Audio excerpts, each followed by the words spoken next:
Good evening and welcome to the October 26th, November 26th, thank you, Pittsburgh Public Schools Board of Education Legislative Meeting.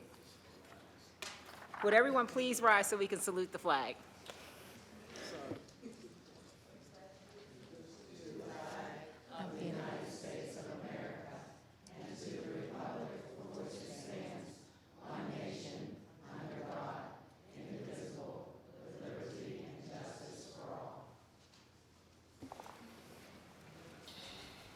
Thank you.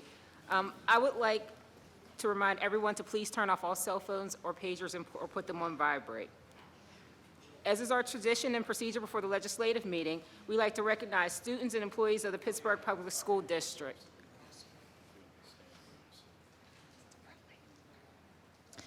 Thank you, Ms. Shealy. Today we have a very special presentation, so we will ask for Superintendent Linda Lane to join us in the front. Tonight, we would like to take a moment to pay tribute to several school board members ending their term of service this evening. We want to thank each individual for their leadership, dedication, and commitment of their time and talents to the students and families of the Pittsburgh Public Schools. As we are very thankful to each of our 4 outgoing board members, Shireen Shealy, Floyd Skip McCray, Teresa Calese, and Jean Fink for their service. We want to take the time to recognize each of them with a few words, and then Superintendent Linda Lane will present them with a special bronze plate. We'll call them up each individually, and then the group will remain. It's engraved with the city skyline, their names and dates of services. First, we would like to recognize Board President Shireen Shealy. She first joined the board representing District 1 back in 2009. Ms. Shealy is the mother of 4 children, and she resides in the community of North Point Breeze as a chemical engineer for NRG Energy. Ms. Shealy also uses expertise as an adjunct teaching faculty member at the Community College of Allegheny County, CCAC, and she teaches Introduction to Chemistry. During Ms. Shealy's time on the board, she served as president of the board and as the chair of the Education Committee, co-chair of the Negotiations Committee, and the Right to Education Liaison. Thank you, Ms. Shealy, for your 4 years of service to the students and families of the Pittsburgh Public Schools.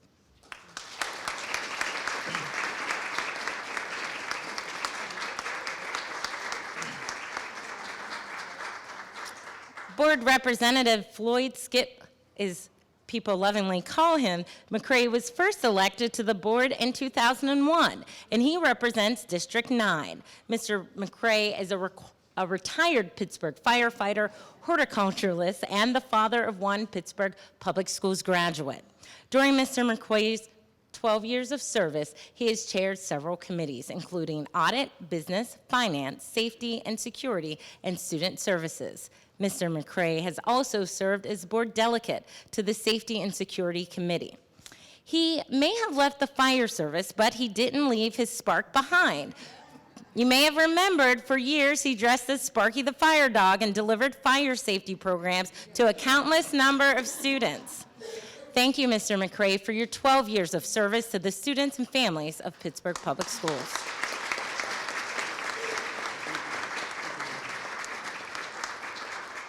Next up, District 5 Board Representative Teresa Calese. Not only has she served on the Board of Education in various capacities since 2001, including president and second vice president, she is also the business owner of a hair salon, the liaison to the Carnegie Library of Pittsburgh Board of Trustees, and the mother of 2 Pittsburgh Public Schools graduates. Ms. Calese has chaired several committees, including Audit, Business, Finance, Government Relations, Negotiations, and Personnel.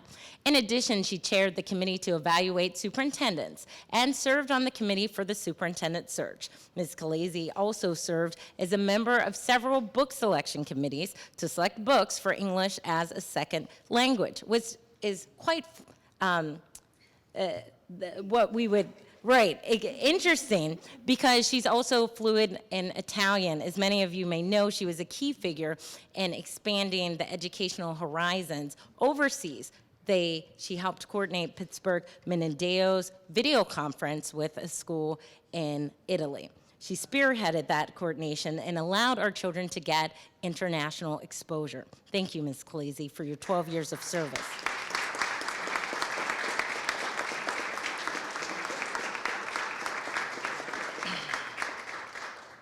And last but certainly not least, we recognize Board Representative Jean Fink, who has served our district unselfishly for decades. She is the mother of 6, grandmother of 9, and great-grandmother of 5. Ms. Fink was first elected to represent District 7 in 1976. During her time as a board representative, she has served as a delegate on behalf of the board of the Council of Urban Boards of Education. The board represents more than 100 urban school districts in 35 states, Ontario, and the U.S. Virgin Islands. She served 1 year as president and has chaired the business affairs, education, facilities, personnel, pupil services, and strategic planning committees. Since Ms. Fink served for more than a decade, we reached out to her daughter to learn a little bit more about her. She proudly shared that she told us that her mother was a part of this human chain across Route 51 to fight for a 15-mile-per-hour speed limit in front of Overbrook School. She also contributed to countless ethnic food fairs held at district schools, and including her daughter, and her oldest daughter said that the 3rd grade class still remembers to this day the school being filled up with the smell of sauerkraut and sausages. So Ms. Fink definitely dedicated over 30 years to her students and families of Pittsburgh Public Schools. She would even adopt some of those children. One time it was raining and she drove by with her Volkswagen bus and picked up 17 children and took them home. So we want to thank you for your decades of sharing with us and for your family to allow us to borrow you for a while.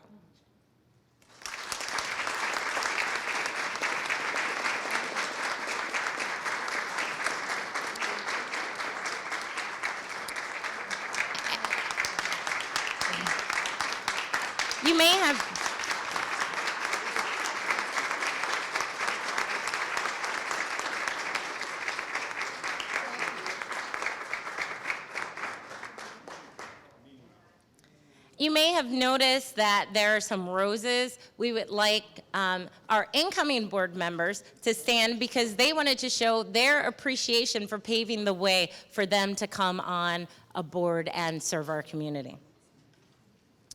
And so we ask you to still stick around because we have more awards to give to our long-term school directors. These certificates are presented on behalf of the Pennsylvania School Boards Association to recognize leaders for their years of service ranging from 8 to 52. According to the PSBA president, Dr. Marcela Diaz-Myers, school board members are spending more time and more of their personal time on school-related activities. 54% report devoting 16 or more hours a month to school board businesses, which shows a real commitment on their part. Their efforts reflect their dedication to giving our children the opportunity to gain knowledge through the best educational system possible. This evening, we would like to recognize the unique role of school board service and the long-term contributions of individuals who bring their energy, talents, and values to the guidance of our youth. We present a certificate for 30 years of service, 16 of which were continuous, to Ms. Jean Fink.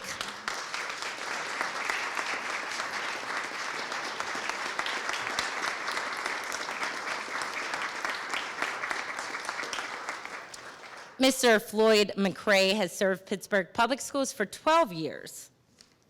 His colleague, Ms. Teresa Khaleesi, has also joined him and dedicated 12 years of services to this board.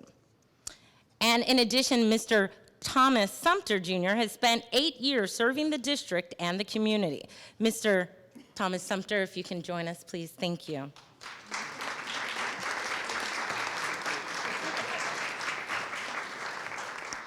Thank you for your hard work and commitment. I apologize for the lengthiness, but there are so many accomplishments that we wanted to recognize. This concludes our presentation, but please join us outside the meeting for a small celebration. Thank you.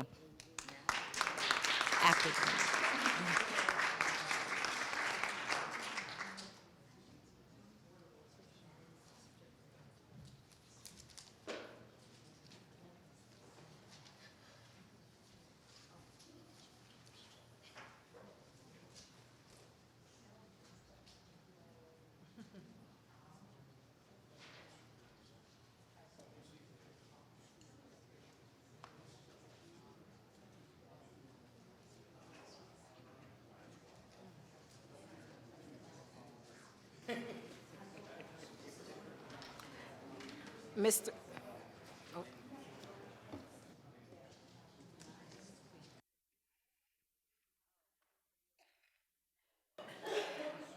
Mr. Weiss, may we have a roll call, please?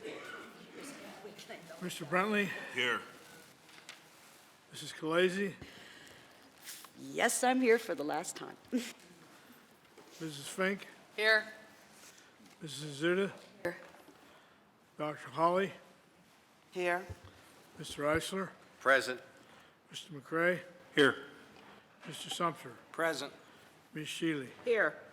all present. Thank you, Mr. Weiss. At this time, I'd like to ask Mr. Sumter to share our core beliefs and commitments. Thank you, Ms. Shealy. In order to improve the governance of the board, there were 5 areas that were selected for of which goals, beliefs, and commitments were created: achievement, safety, support, equity, and public engagement. The Pittsburgh Board of Education is committed to educating all children to their highest level of academic achievement. Pittsburgh Board of Education is committed to providing a safe and orderly environment for all students and employees. The Pittsburgh Board of Education is committed to providing efficient and effective support for all students, families, teachers, and administrators. Pittsburgh Board of Education is committed to distributing resources in an efficient and equitable manner to address the needs of all students to the maximum extent feasible. And last but not least, the Pittsburgh Board of Education is committed to improving public confidence and encouraging strong parent-community engagement in the district. Thank you, Ms. Shealy. You're welcome. Thank you, Mr. Sumter. Will everyone please turn to the minutes from last month? Are there any corrections, additions, or deletions? Second. Khaleesi, Eisler. All in favor of approval of the minutes, please say aye. Aye. Opposed, same sign. Oh, I'd have to abstain, I wasn't here last month. abstention from Mr. McCray. Opposed, same sign. The minutes stand approved. At this time, I would like to read the executive statement. In addition to executive sessions announced at the legislative meeting of October 23, 2013, the board met in executive sessions on October 29th, November 20th, and immediately before this legislative meeting to discuss various personnel matters that may include, but are not limited to, administrative vacancies and positions opened and closed.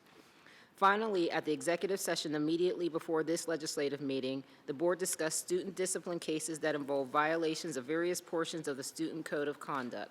The board does not vote at executive session. We will begin this evening with the committee report on education that is before you.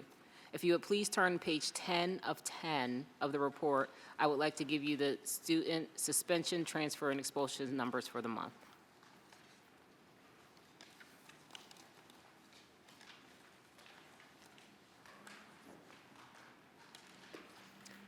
"34 students suspended for 4 to 10 days. 0 students suspended for 4 to 10 days and transferred to another Pittsburgh public school. 20 students expelled out of school for 11 days or more.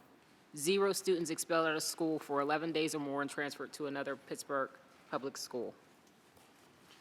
Item number 5, the authorization to enter a contract with Teach for America was pulled from the education report agenda review for additional discussion. Additionally, item number 7, the authorization to schedule a public hearing to receive public comment on the closing of Pittsburgh Woolslayer K-5 was pulled for further discussion. We will begin with item number 5 and then move to number 7, and Dr. Lippert, Dr. Lane. Dr. Lippert. Thank you, Ms. Shealy. I did want to bring to the board's attention some detail around number 4, which is the Peterson Event Center around our graduation in June. If you turn to that page with me, it's 2 of 10. And nothing actually changes in the tab in terms of the amount that we're asking you to approve. However, on page 11, if you flip to page 11, it's not numbered. You have the graduation schedule as attachment 4A. And I would like to amend the times of graduation on Sunday, June 8th, to the following. Sci Tech, would be graduating at 1 o'clock to 2 o'clock. I'm sorry, that's Kappa. I'm sorry, it's resequenced here. Kappa would be graduating from 1 o'clock to 2 o'clock. Psi Tech from 3 to 4. Obama, 5 to 6. And Alderdice would remain 7 to 8. And those are the changes in the attachment. Thank you, Ms. Shealy. You're welcome. Thank you, Dr. Lippert. Did everyone get that? On number 4? Okay. Mr. Brentley, please.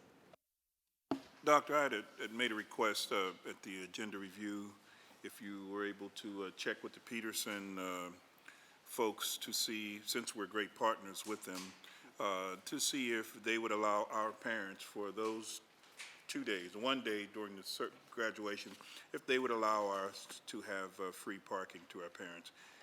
Do you have a response? Hold it, I want to give you a drum roll first. We don't have a response this evening, but we are committed to continuing to work. It doesn't impact your vote, but we are in conversation and do intend to continue the conversation with them, and also potentially, if we can't negotiate some parking vouchers or some arrangement, maybe that there's some other in-kind service that we could negotiate. So we'll keep you apprised. It still doesn't impact your vote here, but we're working on it for you. Okay, well, I appreciate that, Doctor, and I and hopefully if they are listening or watching, it would be a great gesture to a community partner. It would be a great gesture on our part to offer to our parents, to get the parents to participate more and to come out. And also it allows us to be mindful that, yes, in some families, the difference of a parking fee can make a difference on the number of people that can come out and support that particular child for graduation. So we're confident, Doctor, that you'll stay in negotiations with them and they'll open up. It would be a fraction of a fraction of a fraction of a cost to what we are paying to the Peterson Center. And for us to continue to be great partners, it would be a great thing, hopefully, if they would consider. Thank you. Thank you, Mr. Brentley. We'll move on to item number 5, the contract for Teach with America. Mr. Brentley, would you like to start? Yes, I have, first of all, I just have just a couple of comments I just wanted to make about, to the outgoing board members. And I just want to say that, you know, we sat at this table, there have been many, many battles, bloody battles here on a lot of issues, and it's no secret that I disagree with 80% of the things that most of the outgoing board members have put forward or fought for. But the big issue here is the fact of the matter is that they showed up and they volunteered, and that's important. There are a lot of people who often talk about things, but you don't give up. You don't give it the time, and you don't know what people go through to sit at this table. So I really get worked up over that because it's difficult volunteering and being beat up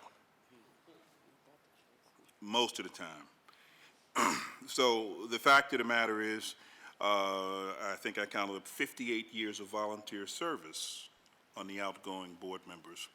But the flip side of that is that I got to tell you, whenever it's my time to move on, and if the staff attempt to do to me what they're doing here this evening, they're going to hear from me.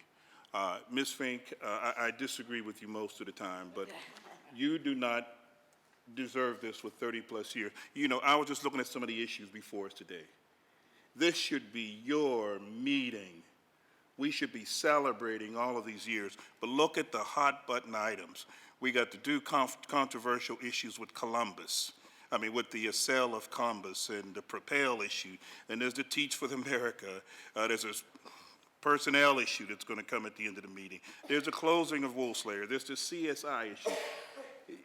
Look, I got to tell you, this should be the time where we say, look, you know, we should be hearing Gene Fink stories, you know, 30-plus years. We should not be, and our staff should have not put these hot-button, bloody issues before us because, unfortunately, there is a possibility that the public will see your final action, your final roll call, as voting against something that the community feels very strongly about, number one, and number two, that at least 4 of these items were so divisive.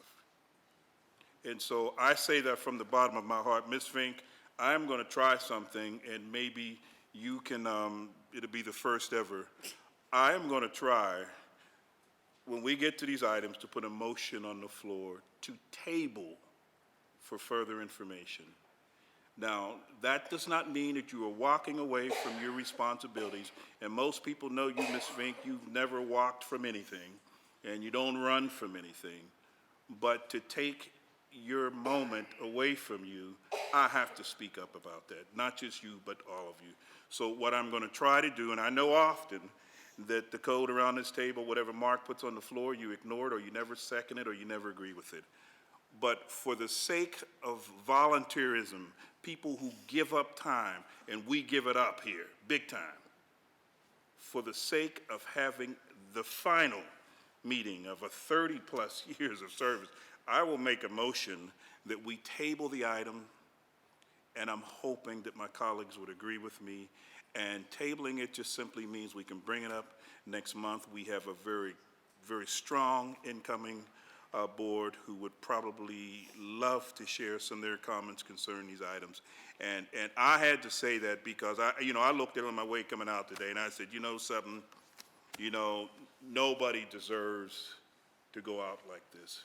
So, Ms. Fink, I'm directing most of my comments to you because 30-plus years in your leadership ability, sometimes what you do, others follow behind. And so, for the sake of keeping your final meeting smooth and civil and allowing folks to enjoy your time that you put here, I do want to offer that. So if it is appropriate, Madam Chair, I'd like to put a motion on the floor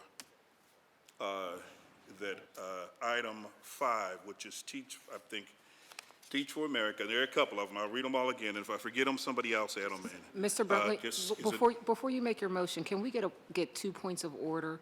Because I think both Mr. Sumter and I have questions that are relevant to your motion. Okay. And therefore, Mr. Weiss. Okay. Mr. Weiss, if any item tonight is put on the table, who can bring it back?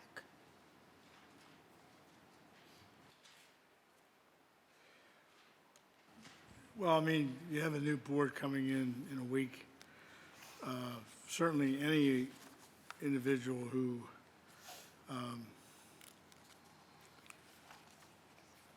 is new to the board could bring it back. And any individual who would vote in favor of tabling could bring it back. Thank you, Mr. Weiss. Mr. Sumter? The comment that I wanted to make, or at least question that I would like to have answered, is if we could go around the table and get all the comments first, because I was thinking along the exact same lines that you were, to put forth a motion to table, but I'd rather hear everybody's comment first and then put forth the motion, but you could do it then. I think sometimes what happens is that when a tabling motion comes at the front end, that the conversation is not shared or understood by all board members. It stifles the conversation at that point. So that's all I would ask, that we go around, get the comments first, and then come back with a tabling after that. Well, I appreciate that input, Mr. Sumter, but I wouldn't support that because going around the table is doing exactly what I was hoping that we not do. We're going to open up a can of worms, man. It's just nasty. It's divisive. Your phone is jumping off the hook just like mine was, the email, and certain folks corner you in the giant eagles concerning this and concerning that on a couple of these issues. So for us to go around to begin to express our concerns based upon how we were approached, it puts it out there. And some of these things, I think we don't do the right thing when we don't allow full community input. and expressly allow the incoming board. So, I mean, I appreciate it, but I would not support that, and I'm hoping that it would just be just that. Let's table it, let's bring it back up at a later date where the community is involved, others are involved, but let's not ruin this wonderful final moment. That's my thinking, so.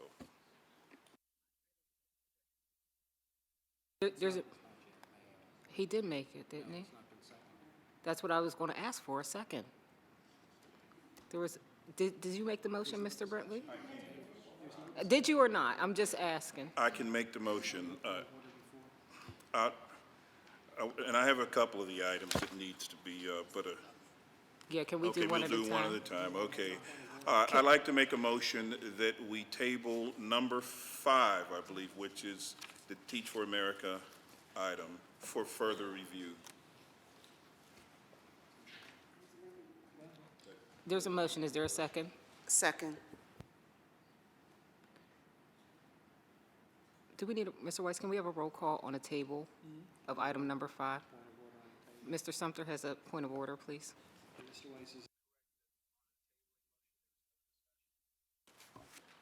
Priority motion, there is no discussion. On a tabling On a motion? tabling motion. On a tabling motion, there's no discussion. Right. So if anybody were to say anything in support of tabling it, that can't be discussed. You either vote, if the motion to table is defeated, then the discussion continues. If the motion to table is granted, approved, that's the end of it. True, that's okay, but after that, if it were to fail, you could not bring tabling up again on this item. No, Okay. Thank you. not this evening. Not this evening. Right. Okay. Explain that to me again. So I just need to be You clear. can't, I'm sorry, ask your question. If I it doesn't, apologize. if it fails to be tabled, then we cannot, then it automatically goes forward? Well, if it's not tabled, then the matter is before the board for discussion and a vote. You can't table it, the motion to table twice. You move to table it, it's been seconded. If it's tabled, then that's the end of the discussion. If the motion to table fails, then it's on the agenda and the board discusses it and votes on it. Then I think that we should have an opportunity to discuss it before we table it. So, yes, so can I just give, if you want to have discussion, then you do not table a motion. That's Robert's Rules of Order. Once that tabling motion is on the floor and seconded, there is no additional discussion. So I'm way out of Robert's Rules right now. Well, I mean, I think you need the explanation, but are you withdrawing the second? Yes. And Mr. Weiss, to be clear, if anyone would have made the tabling motion and it had not gotten a second, some other person, or that person again, could make that same motion because it did not Yes, fail. Correct. So right now, there's a motion and there's no second. There is no second. Okay, the motion dies. Thank you. Mr. Brentley, you still have the floor on item number 5.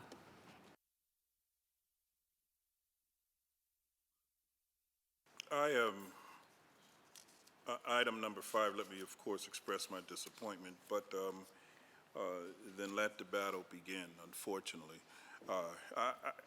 I will not be supporting this item. I think we clearly heard from the public.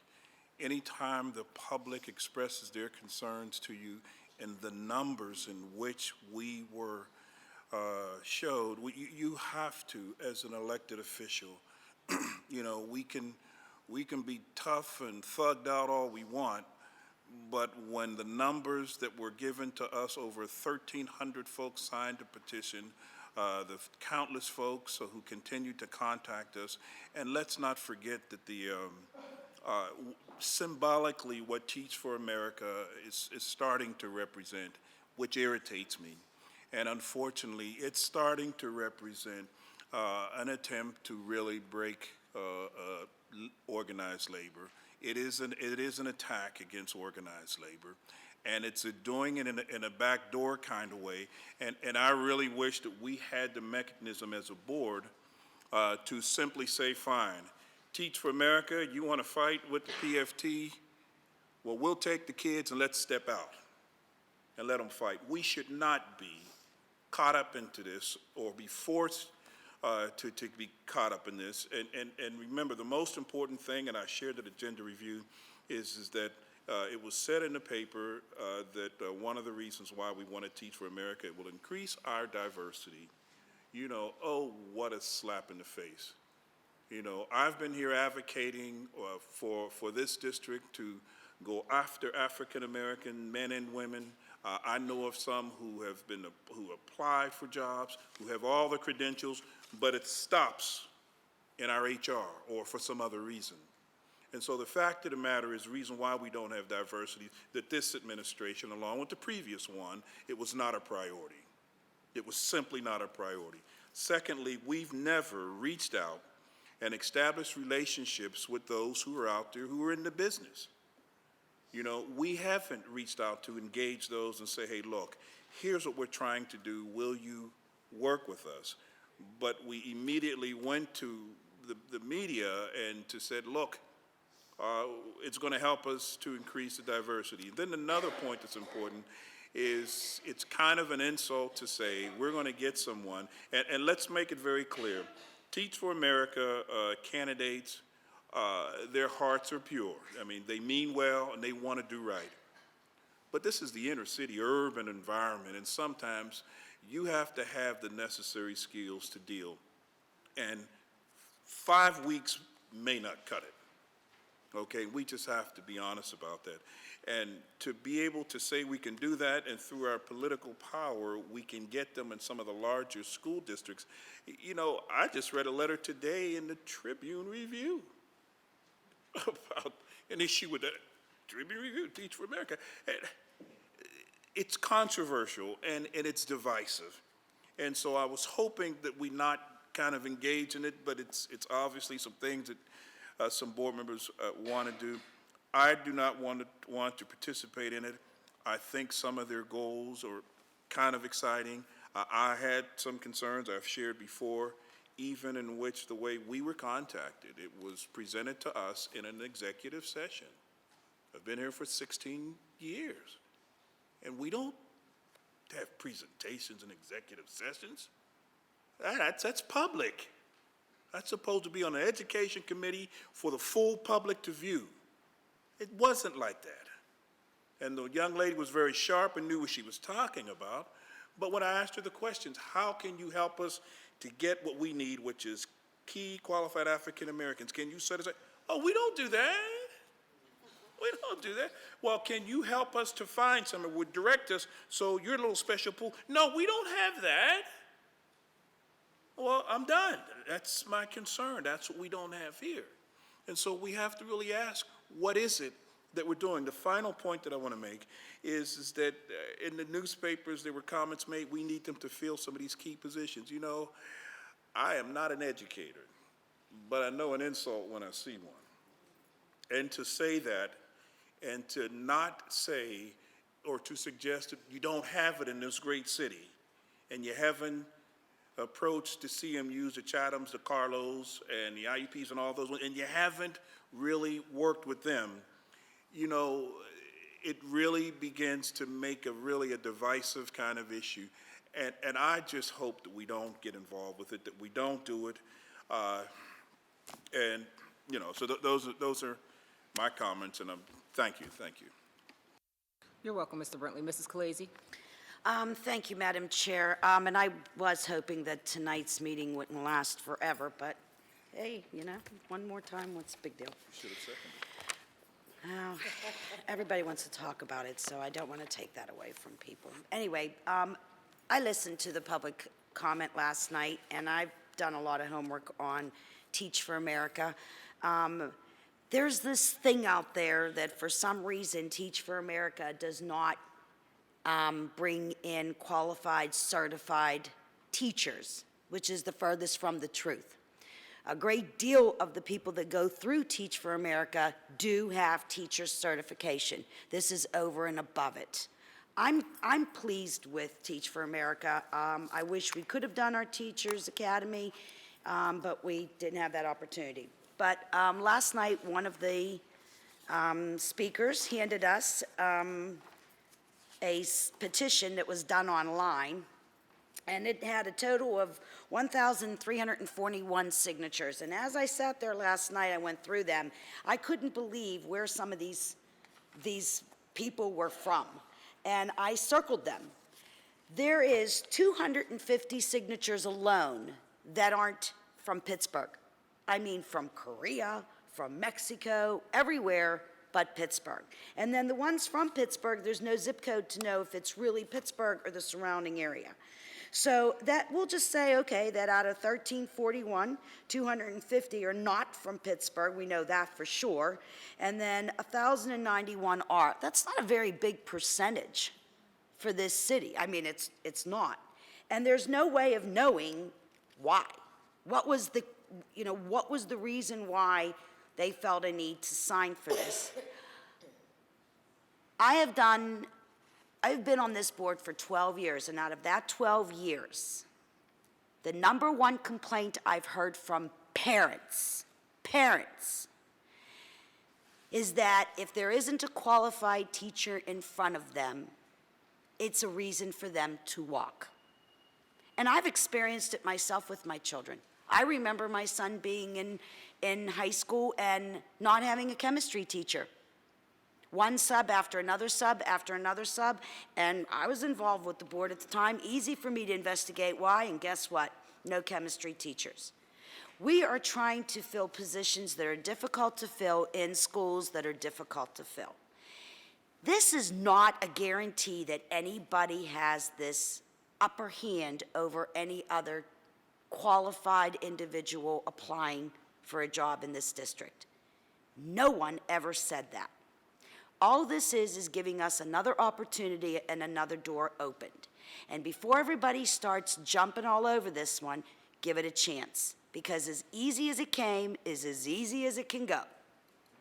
So I am going to support Teach for America, but then I've done a lot of homework about them, and I appreciate the work they've done. And I'm not going to belabor this anymore. Thank you, Mrs. Khaleesi. Mrs. Fink?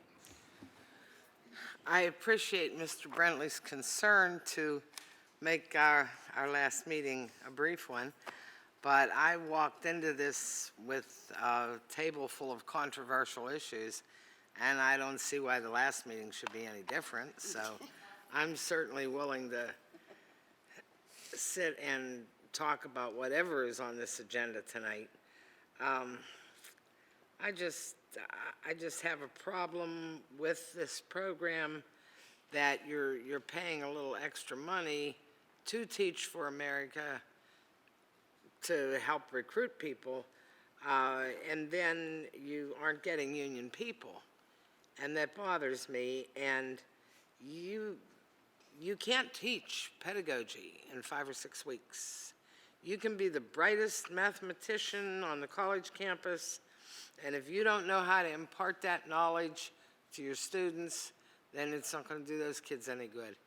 So I am not too keen about this. And that's all I have to say. Thank you, Mrs. Fink. Mrs. Azuda? Some of the subjects are hard for us to find adequate staff to work both in the classroom and as substitutes. And so I am in favor of Teach for America because I think ultimately it gives our principals the opportunity to make a selection that is the best fit for their building, for that subject matter, whether the person is trained in the traditional or a non-traditional way. And I have to have faith in our principals that they will do that. They will make the best selection. And following that, they would be union members, just the same as somebody coming out of one of our state schools. Thank you, Mrs. Azuda. Mr. McCray? Usually when it gets to me, pretty much everything's been said. But the way I see this is Dr. Lane's asking us to give her another tool to accomplish her goals on our contract, like we set the goals, we set the parameters. This seems to be a tool to do that. It's just, there's a bunch of enablers out there trying to make a big fuss out of nothing. So I'm cool with it. Thank you, Mr. McCray. Dr. Hawley?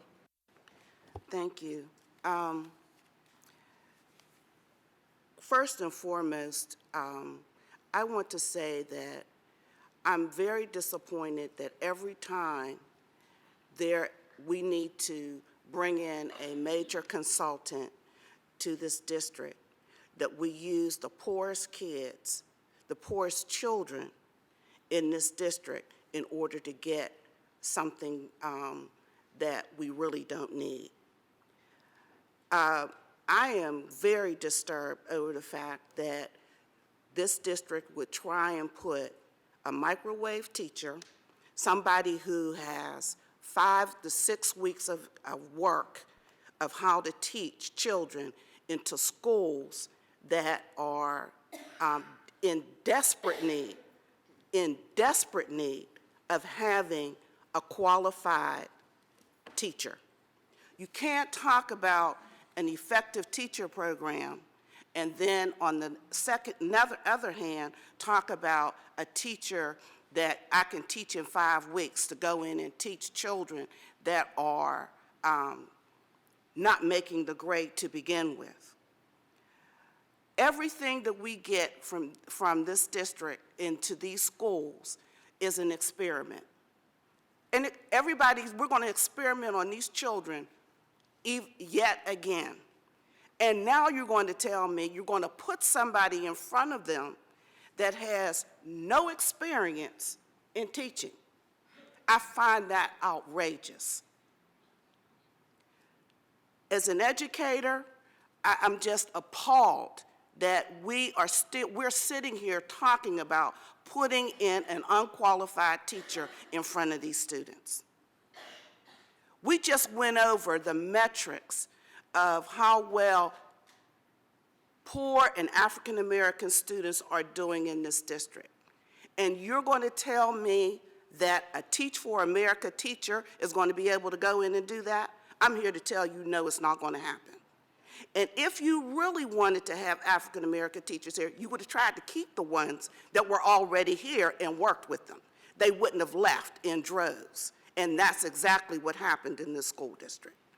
So I am very disgusted over the fact that we are sitting here trying yet another experiment on the children who can least afford it.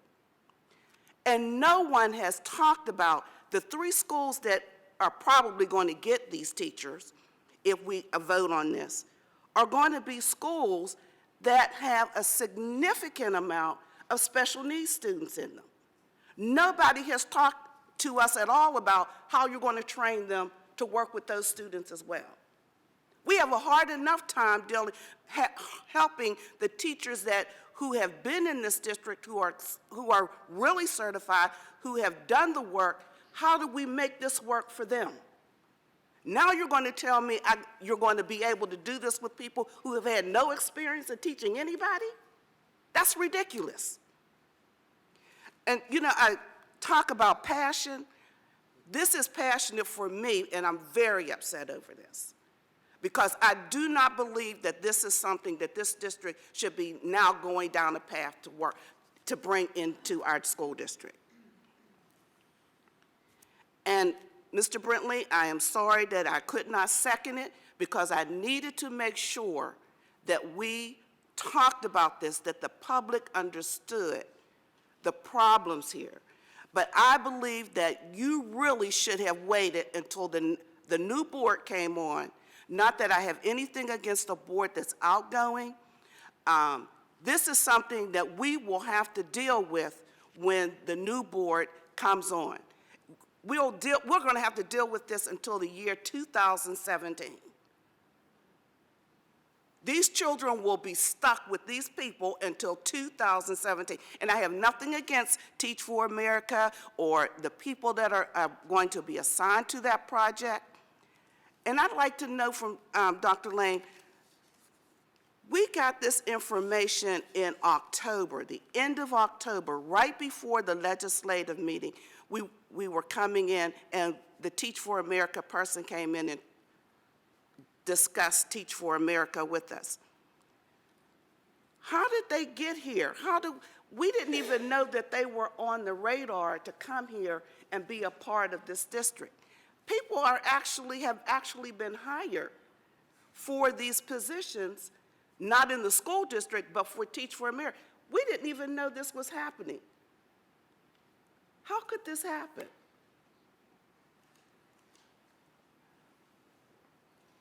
Dr. Hawley, the fact of the matter is, we had thought about potentially using Teach for America for a while, and for the reasons I described. And I've heard some of you deny those reasons.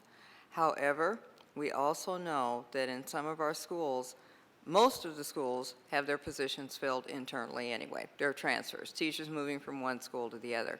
But we have some schools where virtually no one applies to transfer into that school. And these are schools that end up with people that no other principal took into their school. And that's been a battle that we've been fighting for the whole time I've been here, frankly. That there have been schools where principals really don't get much of a choice as to who's coming. And we really tried to work hard to figure out a way to keep those schools from always getting the teachers that no other principal selected. We've not found some good ways. We've not been totally successful in doing that. And I know I'm personally tired of having high school students say to me, well, the teacher told us, I don't want to be here. And I honestly feel if a teacher feels they don't want to be in a school, they shouldn't be there. They shouldn't be there. And I just don't think it's fair for kids to hear that. And I know that some of our kids do hear that. Now, I understand that, we can debate about the ways of preparing teachers. Teach for America is a different model. We have right now a pre-service model where most teachers are trained before they go into the classroom. They receive the bulk of their training. For Teach for America, it's not that way. It's more, there's some pre-service, but there's also in-service training. And it is different. I'm not saying it's the same as what we've always done. And I am not saying every Teach for America teacher would be someone we'd want in front of students. I don't think that's true either, and that's why we still would be interviewing candidates for any position. Any principal would still be interviewing candidates. But as we talk about Teach for America teachers like somehow they're something incredibly inferior, I'd like to remind the board and this community, we have Teach for America alums teaching in our schools today, right now. And I don't think everyone always, as we talk about them, the way they're being talked about, I hope we remember that. The PFT has Teach for America alums that are a member of their union right now. They didn't break the union. That was not the goal. They came in because they were the kind of people they wanted. And frankly, I would just sum it up with the young lady that spoke last night. If you find a better teacher, hire them. Don't hire me. That's what she said. And that's what I feel about it. If we find a better teacher, we'll hire them. We'll hire them. But we can't allow kids to hear from teachers telling them, I don't want to be in front of you. I don't want to be in this school. That's not fair to them. You're absolutely right. It's not fair to them. However, you told us that we were going to get more diversity with Teach for America. The people that came up before us yesterday, none of them were, I would consider, being diverse. I wouldn't either. I didn't say that every Teach for America teacher is going to be a person of color. What I did say, though, is the pool of people of color that are in Teach for America is much larger than it is through traditional preparation institutions. Our chances would be better simply because there are more Teach for America teachers that are of color. And is it a guarantee? Mr. Brentley spoke to that. No, it's not a guarantee. And frankly, we couldn't put in place any requirement that we'd only take teachers of color, because we can't do that under the law. We still want to find the very best teacher, but are we interested in maybe accessing a pool where there may be some people of color that might be great teachers for our kids? Sure, I'd like to access that pool. You know what, the problem that I'm having is that the assumption is that the colleges and universities in this, well, throughout the country, are not actually educating students of color or making a diverse pool of students as well. And they are actually doing that if students want to go back and go through the traditional track. We've had that done in this district for many years. So I'm not understanding why we cannot go to the colleges and universities and ask them to restart those programs. Those programs worked, and they worked very well.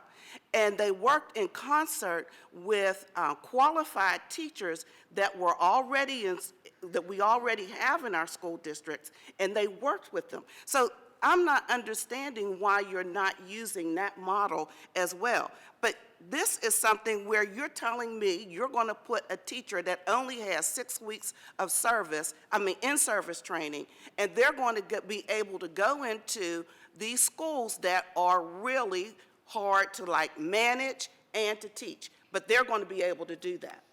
And who's going to help them? I'm not voting for this. Mr. Eisler.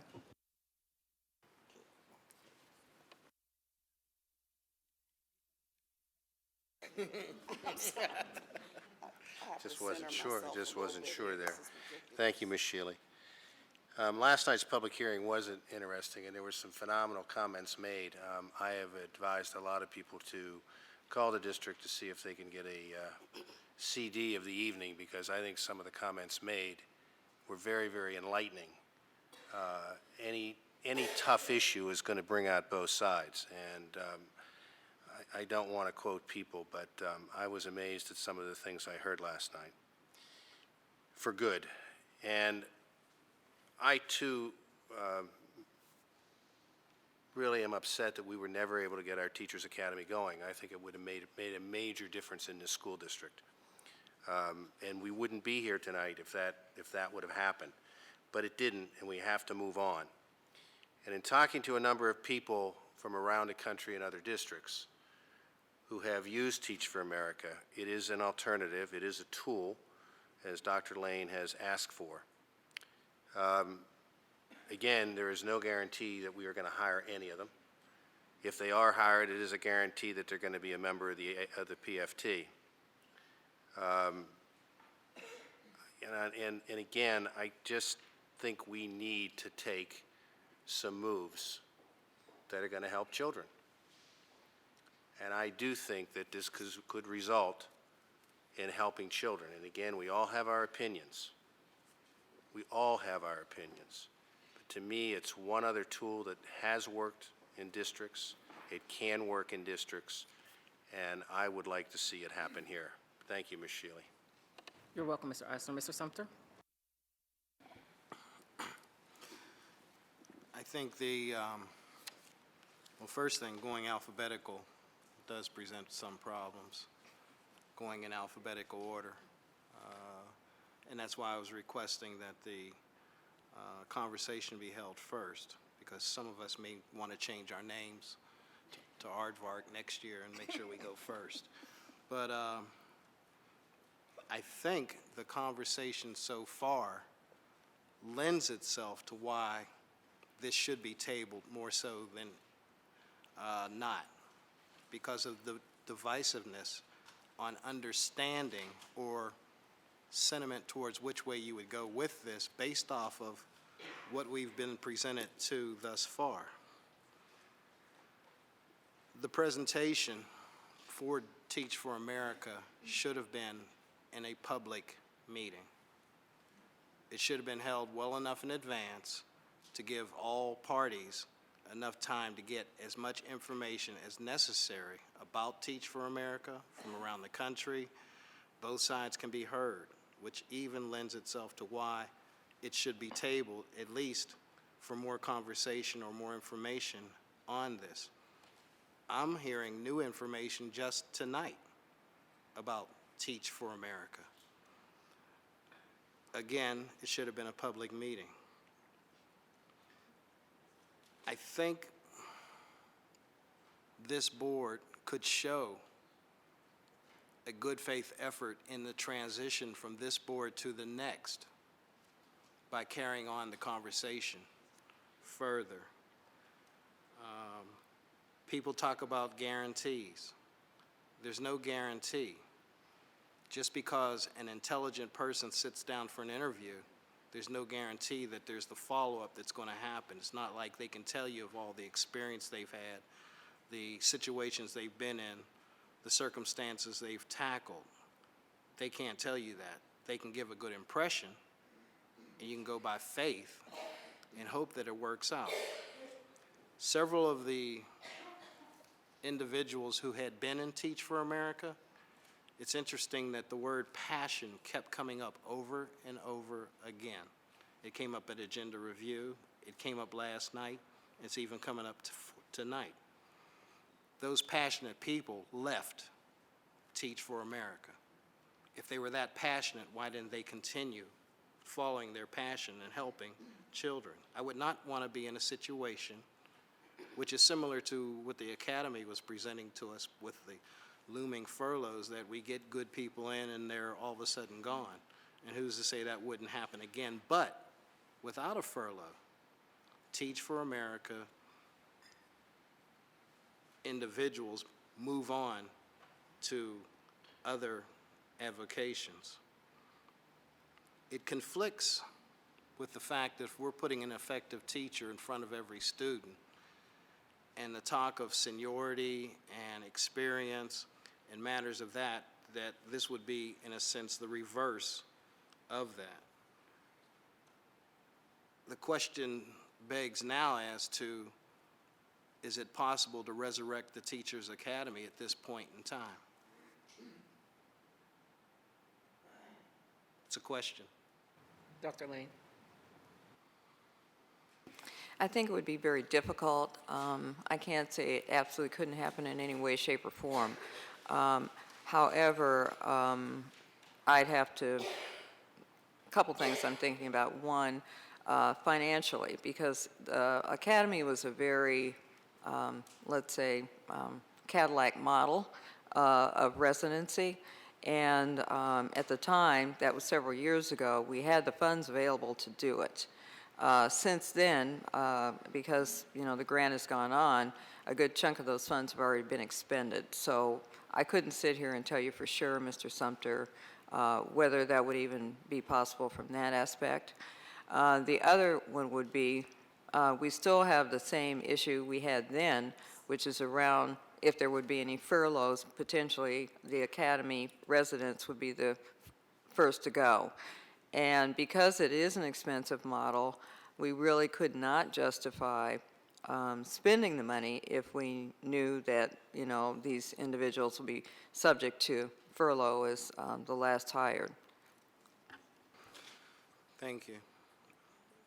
Again, because of those who spoke last evening on such short notice, had they been given more opportunity, we may have more information on one side or the other. And because of that, because of the contention that's being felt tonight, and I don't necessarily draw the link between what is happening in our schools presently, that Teach for America is going to solve those problems. That's an HR issue regarding our workforce. And if we were to find, and I would have and suggest that students report any teacher that says they don't want to be in any school in our district or any class in our district. That should be grounds for having them move on to another vocation, because they're telling you up front, they don't want to teach our children. We need teachers that care about our children, teachers that are qualified and competent to teach our children before that. So that might be getting at some of the root causes of the problems we're having. Again, to fully vet this item that was not brought to the public in a public forum, that because of the timing of being less than a week away from new board members coming on, which is unfortunate that the item would come up at this time. I think some members of this board have rapport with the new board members coming on.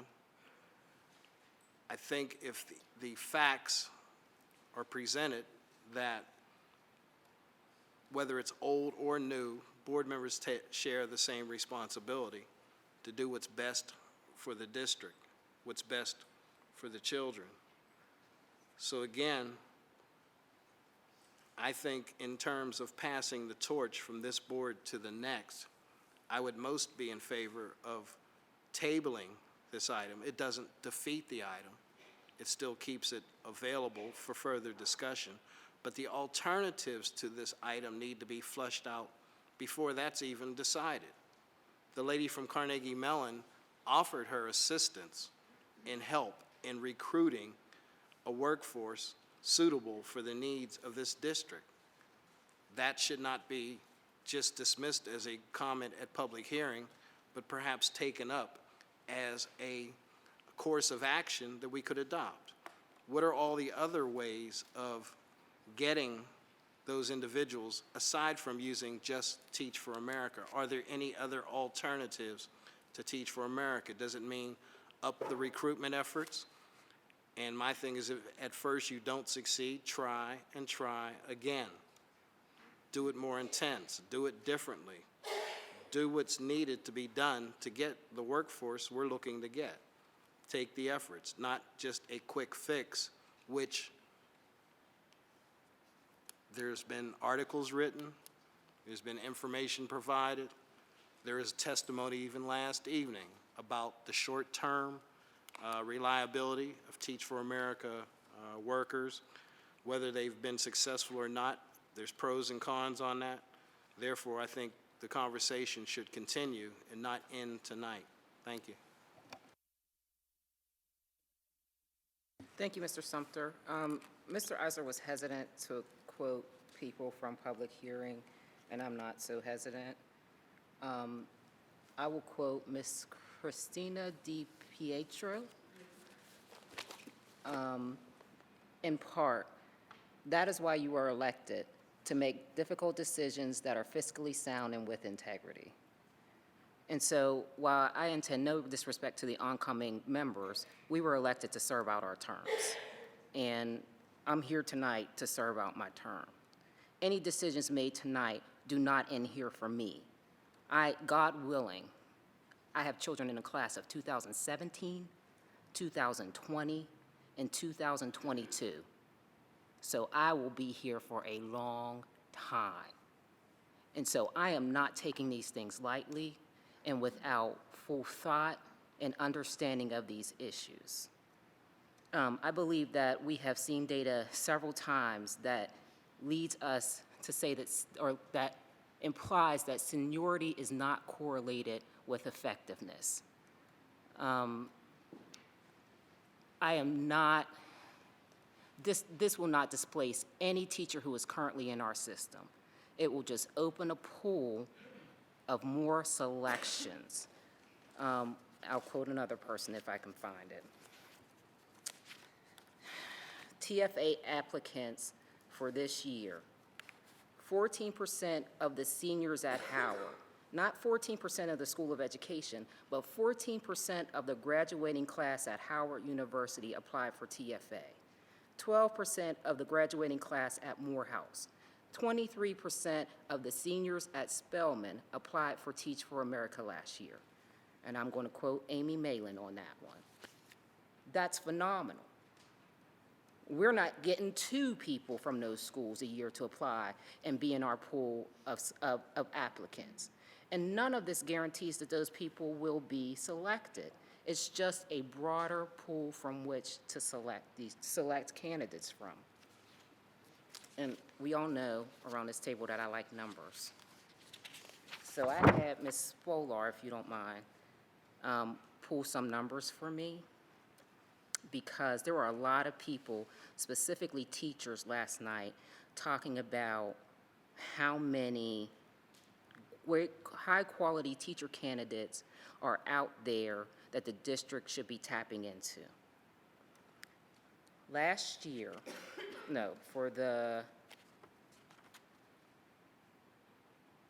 this school year, 2013-14 school year, there were 6 vacancies at Westinghouse, and there were 3 applicants. So basically, there were a pool of 3 for 6 jobs. At University Prep, there were 9 vacancies with 10 applicants. So basically, that was a 1-to-1 ratio.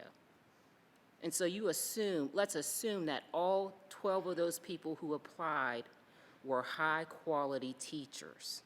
You still had 2 slots left over because teachers don't want to transfer to schools that have quote-unquote high needs. They just don't. They would rather sit, and forgive me, but they would rather sit in the schools that are typically not as challenging. There's not a great number of people applying for slots at these places. And if you can get somebody in there, and I so wish that a teacher, a master teacher at every school, at every high school, would apply for a position at Westinghouse. That would be my wish. Every school give up a master teacher and send them over to Westinghouse. That would ease a lot of these problems and help those children immensely. But that's not the reality that we're living in, at least not from the way I see it. So I have to support the chance to get a broader pool of applicants who won't tell children that they don't want to be there or they're a teacher because they get summer breaks, and who have content knowledge and who can push our children, my children, to the levels that they need to succeed as adults. Mr. Brentley. Yes, I just wanted to say we appreciate your comments, Madam President, but we cannot look past the big issue here. If Teach for America is the answer for the Pittsburgh public schools, then why not allow the public a full opportunity to engage? Why not allow the incoming board to engage? Why did we sneak them into an executive session for a presentation and not on the Education Committee to allow the public to hear them? Then what is it about Teach for America that they won't allow the public to engage them? You know, I'm not ready to close the door totally, but it's important that I hear from everybody. We did not get that. And so we would have never, ever tolerated this maneuver from anybody else, and then in a record amount of time, get presented in this book for vote, because 4 outgoing board members are leaving, and we know we got to pile on because we can get the vote. Well, that's a disservice to the community. To me, it's borderline of not sharing the information the way we were elected to share, which is through the public first, and then to share it back in the executive session. The public don't know what was presented. And so we can sit and, you know, we can talk about the numbers. The fact of the matter is we still don't have key qualified African Americans. And I can put out any day, I can bring 5 or 6 individuals before you who said, hey, I've applied, I've went here, I've tried this. Teach for America won't necessarily solve those problems. And yes, I'm well aware of the fact that you cannot specifically just go after African Americans. But something is wrong where they're not even allowed or not able to get through the system. So, you know, if you were to throw down the numbers, my colleague, Ms. Scalise, you know, actually went through and checked the petitions. Fact of the matter is, we blew it. This was not supposed to happen the way it happened. And so it suggests, the process suggests that there is something that we cannot allow to go public on, and so we have to corner everything in to present it to guarantee a vote. And that's what's before us here. I mean, we know that there are agreements made. We know that some, for whatever reason, have other commitments. And we know that. But the point that Dr. Holly made, and she is the only educator sitting at this table with over 30 plus years, and we managed to constantly throw out whatever she has to say. Nobody here is an educator. Nobody is a practitioner. No one stood in front of those classrooms, managed a classroom. No one was able to do that here. but we constantly ignore her input. And she was trying to make it very clear, how dare we, this board, bring in a teacher with 5 years of training and put 5 weeks, thank you, 5 weeks of training and put those in those buildings that need it. You know, that's the issue. Not going through the petitions and trying to look like someone was dishonest, or not throwing up some statistics to show that, you know, that's the issue. And so at the end of the day, we did not use the process that we use for other individuals, agencies, contractors, or service providers. We had a special process that we use for them, which is getting us to where we are now, which is causing all kinds of problems. It is divisive. What is the big deal of holding this item and allowing folks to really talk about? Mr. Sumter just said he learned something today. The public may pick up something, but when you push things through and then you force it on people, you know, you cannot help from looking at this issue as being a major race issue, because you won't tolerate it in my friend Mr. Eisler's auto days. They don't tolerate that, but you'll put them in those other schools where our kids need more help. And it's just something you don't do. So let's not fake it. The fact of the matter is, we used a different process. They were given the red carpet treatment, and in less than 35, 40 days, the item is in this book. Amazing. That's the problem. Thank you, Mr. Brentley.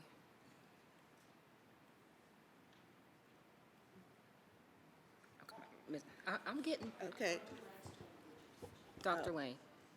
Thank you. No, I just wanted to correct a misperception, perhaps. The first notification that we sent to the board in regard to our interest, intention, however you want to describe it, about Teach for America was March 8th, 2013. It was in a board update, and it came in a board update before we had them in executive session. Dr. Hawley. Still doesn't answer the I problem. know, but, you know, I'm gonna have to, if that were the case, then why were they never brought to an education committee meeting? I mean, why weren't they brought before the education committee meeting and given an opportunity to talk about their program? No, I'm not saying it couldn't have been. And when it was presented in March, I did not get an impression from any board member that it was any way, you know, I got no negative feedback, that it was in any way controversial. Probably because they did not give a presentation to the board. If you're just talking about something in casual, just talking about a particular program, that's one thing.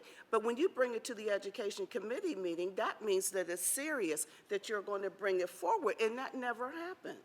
We'd be more than willing to. I didn't have a request for that until just now. You know what? Since we don't, okay.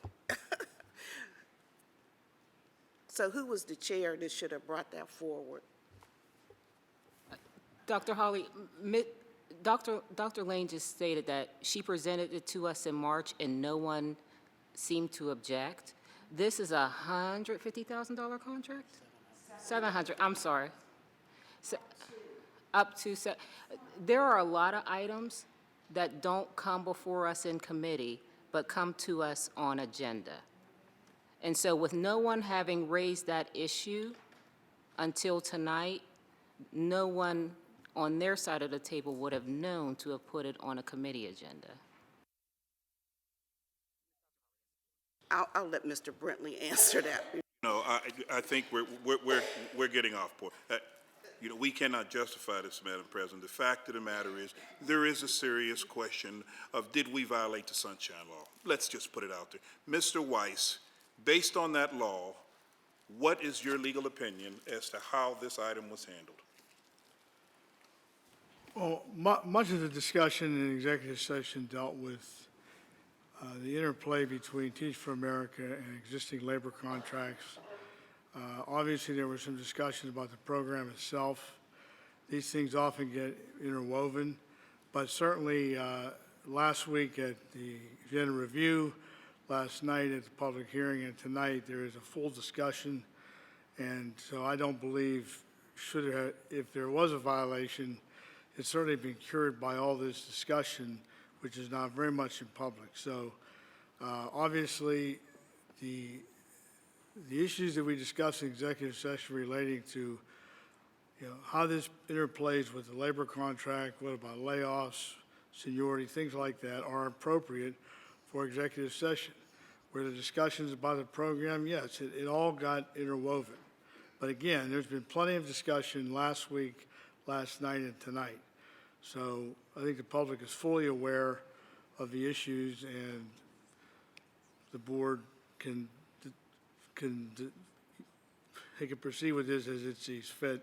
It's on the agenda. We had a motion to table. It was not seconded, and it's before you now. Mr. Weiss, but the question is, when was it presented before this board, and was it or should there not have been a presentation before the public? Remember, the Sunshine Law, if I'm not mistaken, is suggesting that we are meeting and talking about a key issue that should be discussed in the public. That item was not discussed, regardless of the administration sharing it with us. It was not a full-blown presentation to the public.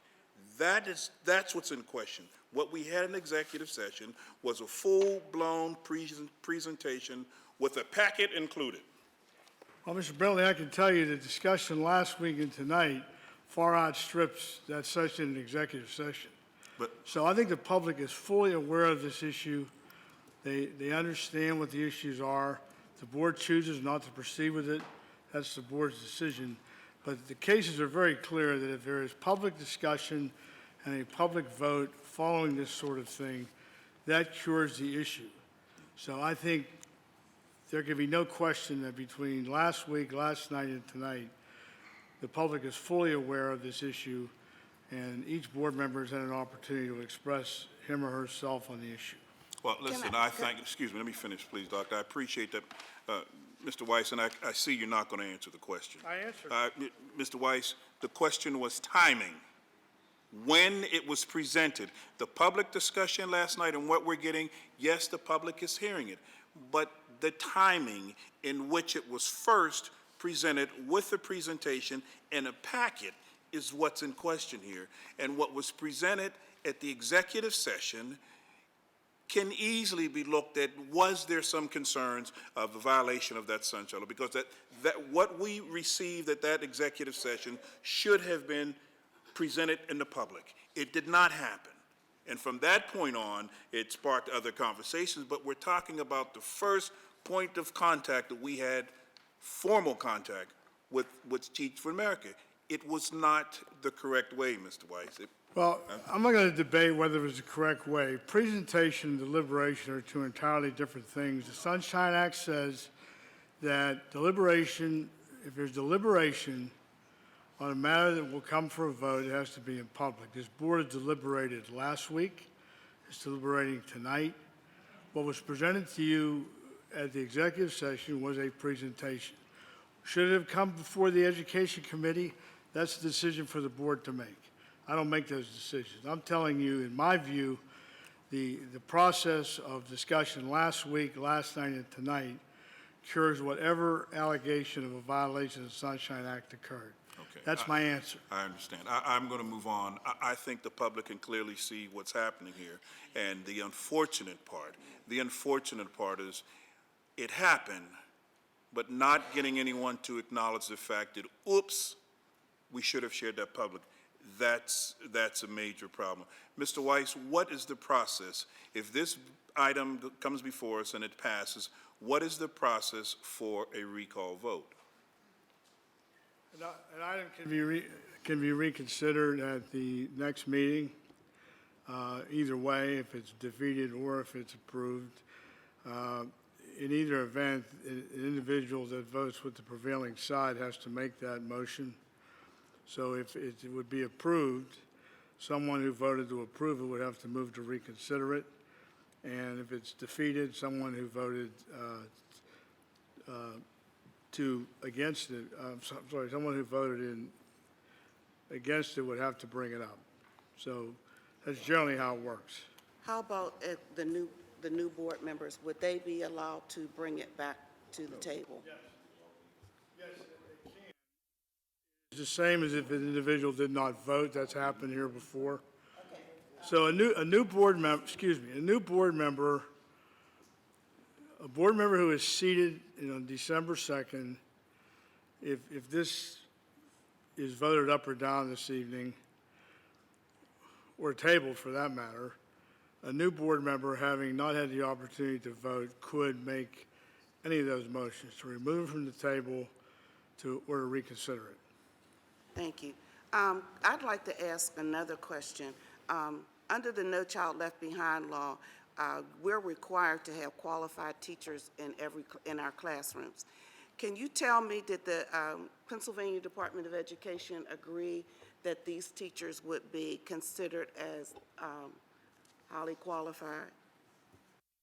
The Teach for America program is in use in Pennsylvania already. Only in Philadelphia? The Teach for America program is in use in Pennsylvania already.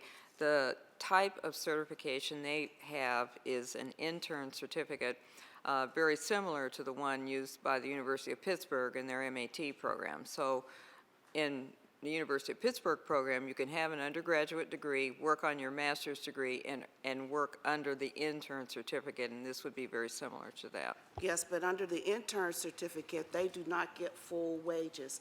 They don't get benefits. They just get a stipend. Paying them a full salary. Yeah, but as I understand it, Dr. Holly, they do have to have the certificate, which is granted by the Commonwealth. And I don't know, Ms. Fuller maybe can explain more, because I don't count myself an expert, but if there's more to that, maybe you can add to it. So I can reference the Pennsylvania Department of Education website, their guidelines regarding certification, and with regard to the intern certificate, which would be required of any Teach for America candidate selected and hired by the district. It reads, the intern certificate is a valid professional certificate that entitles the holder to fill a full-time professional teaching position, and it is deemed a valid professional certificate. Certificate is not, that the certificate does not go towards their being tenured. They have to then turn out to be a regular teacher because they went through the master's program and they got their certification at the end of that master's program, if I'm not mistaken. So the intern certificate has requirements to it. It requires that you hold a bachelor's degree in the content area that you would be seeking an intern certificate. You must have a certain GPA. You must have taken a certain number of credits in core subject areas of math and reading, and it requires that you be enrolled and remain continuously enrolled in one of the designated 38 educational programs in Pennsylvania that lead to the Instructional One certificate. And so during that time period, the individual is fully certificated and, as it says, is specifically entitled to all rights, privileges of a professional employee.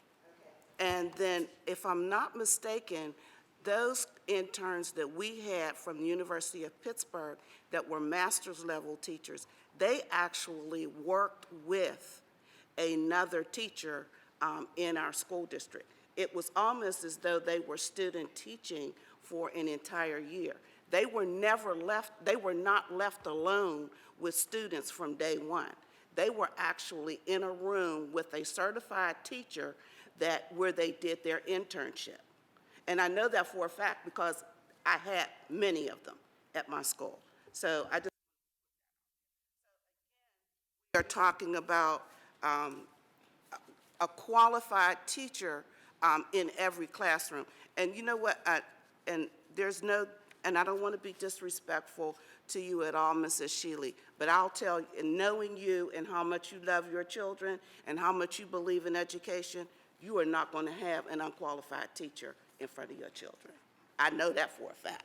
I have, but Dr. Hawley, I think I mentioned at agenda review, and I'm sorry, Mr. Sumter, but that was addressed to me. I mentioned at agenda review that I did have one, because I got the letter. I got the letter. What's the letter called, Ms. Spolar? Do you know the letter I'm referring to which I'm referring? So what you shared was that you received the parent notification letter that a individual filling a vacancy, a short-term vacancy in your child's classroom had continued in that spot, and therefore a letter was sent to you. And so it was not short-term. It was, she had her for Spanish in 6th grade for 3 months, and she followed her into English for 7th grade for 8 or 7. So, yeah, I did get an unqualified teacher for my child. And no, let me rephrase that. I had a teacher who was not certified in front of my child. She was very qualified and capable of teaching. She was an excellent English teacher, a Shinley alum, and 8 books for breakfast, lunch, and dinner. She was an excellent teacher, spoke fluent Spanish, great, but she was not certified. And she might still be there, because she moved to French. After she left the English class, they moved her to French, from Spanish to English to French.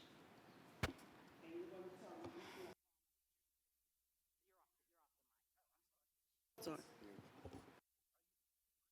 Are you trying to tell me that we can't find certificated teachers to teach English and French in our schools?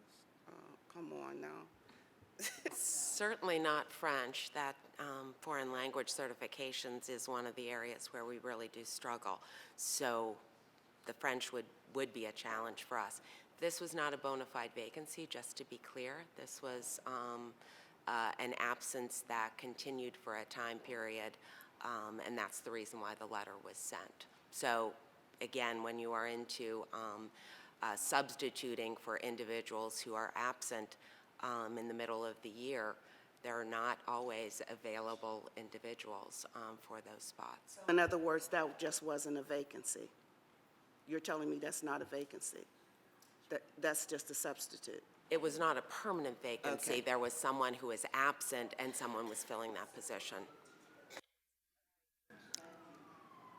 Mr. Sumter? Mr. Sumter, excuse me, Mr. Sumter. Thank you, Ms. Shealy. Time is not an issue because there are ways to put things in place to speed up time. Some boards give each member 2 bites of the apple, 3 minutes each time. That's it. Just like we give people a public hearing 3 minutes to talk, they can talk, that's all they get. So because we don't have that in place at this point in time, we can't necessarily say that. But I think it's more important that this board take as much time as necessary. That's why you table things, to continue the discussion at some later point in time. The fact that we've talked about this long tonight, whether it's the new board or this board, you have the same exact responsibilities. You can vote up, down, or table. Those are options available to board members. I don't think that hindsight is the justification or rationale for why we're at this point in time.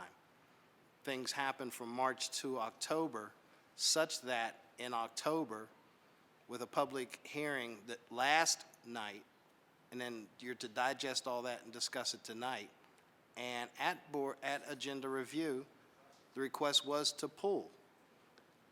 Either you bang it out at agenda review or you bang it out at both, but still, the procedures or how things were done have us where we are. The concern is that, again, more information's still coming out tonight.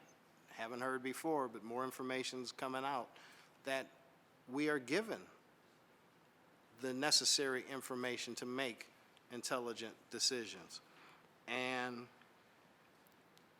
it shouldn't be to the point, no matter whether it's this board, next board, any board, the boards years ago or whatever, if the information is presented to you, you should have the fiduciary responsibility to make the best decision for the district.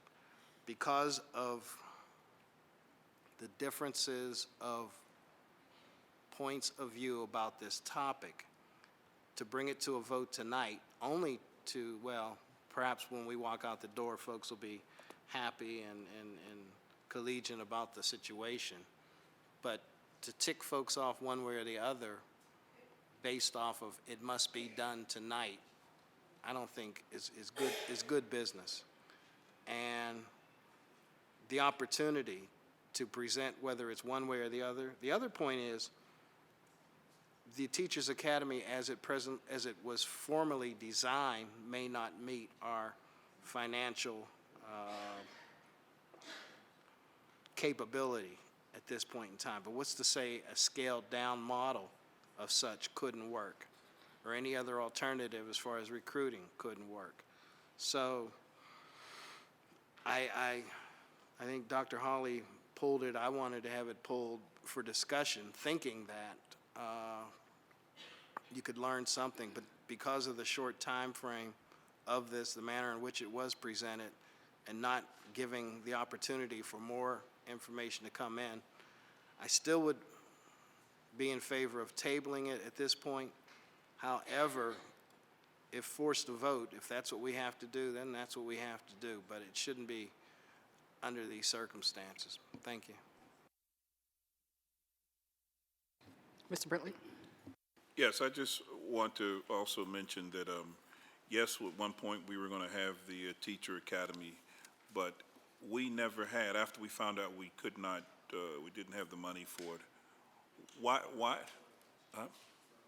Okay, but why did we not see some staff member be creative and scale down on it, but still presented something that would allow us to kind of still get the input, I mean, the impact in terms of being able to train and to groom teachers. And would have been great if somebody would have put something on the table to at least give us something to think about. Instead, it was it, and we moved on. To move this issue forward, Mr. Weiss, you said those who are on the prevailing side are the ones who have the right to bring it up again. Is that correct? Yes, or those that didn't vote, which would be the new members. Okay, so either a new board member can bring this up, one of the incoming board members, by the way, who will be here in less than 10 days, and so to hold something, that shows you how mean some of the folks are here at the table, and how difficult it is to get quality education for poor people. That's what that shows you. So an incoming board member, a new board member, can put the item on the table? Yes. Okay, or anyone who votes in the prevailing side can also bring it up? Right. Okay. Well, what I will do, I will be voting in the prevailing side to allow my incoming colleagues an opportunity to have their input into this process. Secondly, it would allow the public to be a part of this, and we'll do that immediately. So to the viewing public, my vote simply means I'm opening the process for full public view. I'm not in support of what is before us today, so please understand my vote.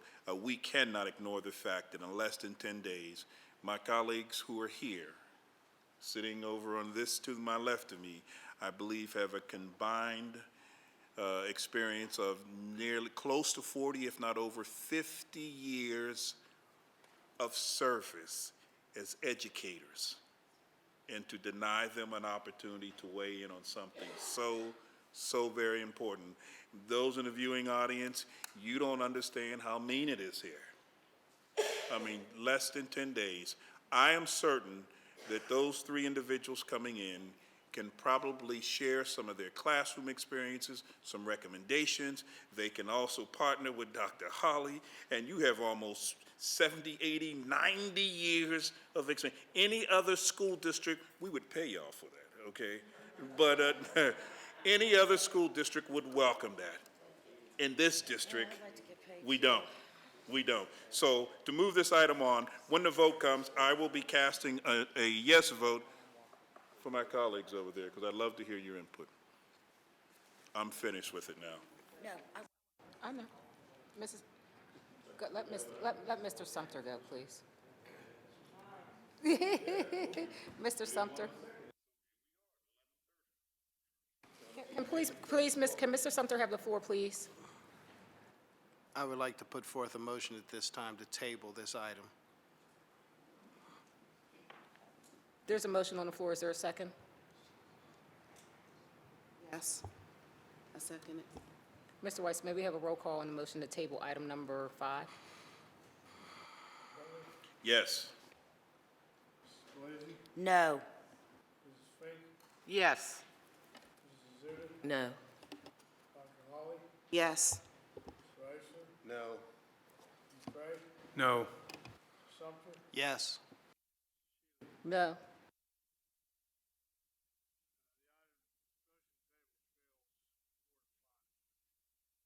Thank you. Can we move, are we done with item 5? Can we move on to item number, is it 7? I'm sorry, I've lost track. I can cross filibuster off my bucket list. Item number 7. Resolve that the Board of Directors of Pittsburgh Public, the School District of Pittsburgh authorizes proper officers to schedule a public hearing pursuant to the code to receive public comment on the closing of Pittsburgh Wolfslayer effective July 1st, 2014. Mr. Sumter, would you like to start? Thank you very much, Ms. Shealy. This opportunity doesn't come by often. In 8 years, it's probably the first. After discussion, I will put forth a motion, if nobody else does, to table this item also. However, I would like to hear the discussion first. The concern here is that I would like to see this item put within the context of the entire district, not just in and of itself. The interrelatedness of our school system is paramount. Any action we take, even if a teacher moves from one school to another, or we make a change in feeder patterns or close one school or keep it open, has a ripple effect throughout the entire district. The constituents of the Bloomfield, Garfield, Lawrenceville area would like, as other groups have throughout the city, to have the time to develop and flush out a plan, and we as board members perhaps would want that also, to determine the overall positive recommendations that can be made for that area, just as well as we would do for Homewood, East Liberty, South Hills, North Side, West End, East End, Hill District. That's one of the problems we do have throughout the district, is that there are these pockets or neighborhoods or communities that are working specifically for their own communities or neighborhoods. I would like to see an interwoven format such that when everybody makes decisions or thinks about what's going to happen in Pittsburgh Public Schools, that they look at it as a system first and communities second, to have everyone on the same boat rowing in the same direction at the same time. That's a goal, or that's something that we should aspire to have.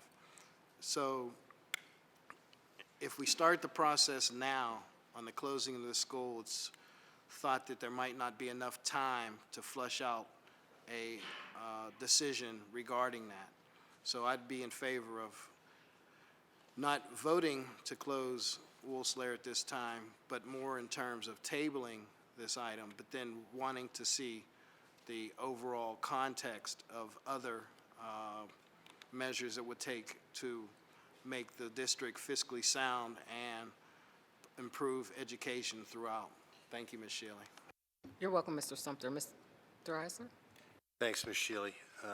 I agree with many of the things Mr. Sumter said, and I think one of the most difficult decisions any board member has to make, and some of us on this board have made a lot, is to close schools. It is never pleasant. This does not vote to close the school, it begins a process. Dr. Lane, how many students are currently in Wolfslayer? 110. How many students are signed up for kindergarten next year, actually registered? We haven't completed kindergarten registration for understand. next year, but we do have 11 students in kindergarten today. We know what the looming fiscal debt is for this district, and we know what it looks like. We also know that last year we raised taxes in this city. And I have gone on record, and again, I will not raise taxes this year. We voted unanimously last year to raise taxes. We're not looking at major increases in the state next year, and we know sequestration is going to hit us again, and hit us where it really hurts in the early childhood programs. We have to look at every single way this district can attempt to save money. And unfortunately, we right now are in a time when people who are paying taxes and a lot of other people are questioning the costs of governmental organizations, including this school district. We have one of the highest costs per children in the Commonwealth of Pennsylvania. It's thrown up at us all the time. And I see this as a process and a beginning process, and I am all for the community coming forward and trying to come up with alternatives that we might not have thought of. But we have got to do something to get our budget in order. The incoming mayor has promised to help, and I believe him. But it is going to take a couple years to work this out. And I think that what we are doing is taking a look at one piece of what we have to do as a board to be fiscally responsible to the taxpayers of the city of Pittsburgh and provide a quality education for every child. But this is not a vote to close the school. It begins the process. And hopefully in that period of time, not only the community and the citizens at large, but also all of those people who help fund public education will start working with us, including the parents. Thank you, Ms. Shealy. You're welcome. Dr. Hawley? I agree with a lot of what Mr. Eisler has said, and also I agree with Mr. Sumter. However, the problem here is I'm always looking at history. What has the district done in the past? And we've actually made this problem for Woolslayer in terms of changing the feeder pattern, opening up an elementary school that we didn't need, but it's there. The problem that I'm having is that right now, when you start saying that we're going to close just this one school, parents that are normally there are now starting to scatter. They're now starting to look for some other alternatives for their children. I really do not want the school to close. I really think that there's something that the district can do and offer within that community some alternative programming so that we can have children that live in that neighborhood actually attend our Pittsburgh Public Schools. I do not believe that closures of schools is going to make that much of a difference in terms of our financial benefit. We were already told that it's only going to yield $600,000. $750,000 we're going to pay for Teach for America. I won't go down that road again. But I'm really concerned about the fact that we're willing to isolate just this one school for this year to talk about closure, when we should have been doing this as a group, or we shouldn't have done it at all. But we need to start looking at how we can develop programming in different neighborhoods so that we can get students that are in those communities to attend our public schools. If we want to be a school district of choice, we have to start developing programming for our parents. And that's something that this district is not doing. We are always working from a deficit model. And until we start to look at it as an asset and look at it as developing different types of programming for our young people, we are not going to get our parents to start using our schools as the resources that they should be. So I am not going to vote, I can't vote to close this school or any school until we actually start to look at how we're going to develop programming in our schools. Thank you. Mr. McCray? I agree with you, Dr. Hawley. I think we need to make our schools more attractive and bring children back. But this is not a vote to close the school. It's a vote to open the conversation. It's a vote to sit down with the community, engage them, and say, how can we keep it open? Maybe they've got great ideas out there that'll keep it open. Fine. But that's what's going to have to happen in March, I believe, the vote, to actually do the closing. Thank you. You're welcome. Mrs. Azuda? Just Dr. Hawley talking about history, and I don't want to put anybody on the spot, but some years ago, at least one of my children went to Wolf-Slayer for elementary scholars. Where did the students from that neighborhood go to school at that time, when Wolf-Slayer was the elementary scholars site? They went to Friendship and they went to Fort Pitt. Okay, thank you. Okay, can I just ask, was Wolf-Slayer a complete scholars building? Yes, Okay. yes. And then Thank they you. moved it to Banksville, I think was the next stop. And then, yeah. Okay, thank you. You're welcome. Mrs. Scalise? Thank you, Madam Chair. I don't want to take too much more time on this subject, too, because there's a lot more in this agenda this evening. But I think that no matter what you do when you sit in these seats, it's never the right thing that you're doing. Somebody's always got something to say about whatever decision it is you make. But this one has me surprised more than anything, because this is to open up discussion. The public cannot come out and talk about this, and for the board, whether it's this board or the future board or any future board, can ever even make a decision on closing a school if you don't first take this vote. And I don't think the people understand that there is a process that we have to abide by law.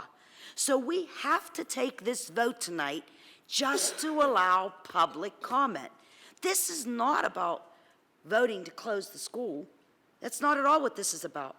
This is about allowing the public the opportunity to discuss it. I think the law is very clear. It makes sure that school boards enforce the public's discussion so that nobody could turn around and just say she brings it up and the board votes on closing the school without discussion.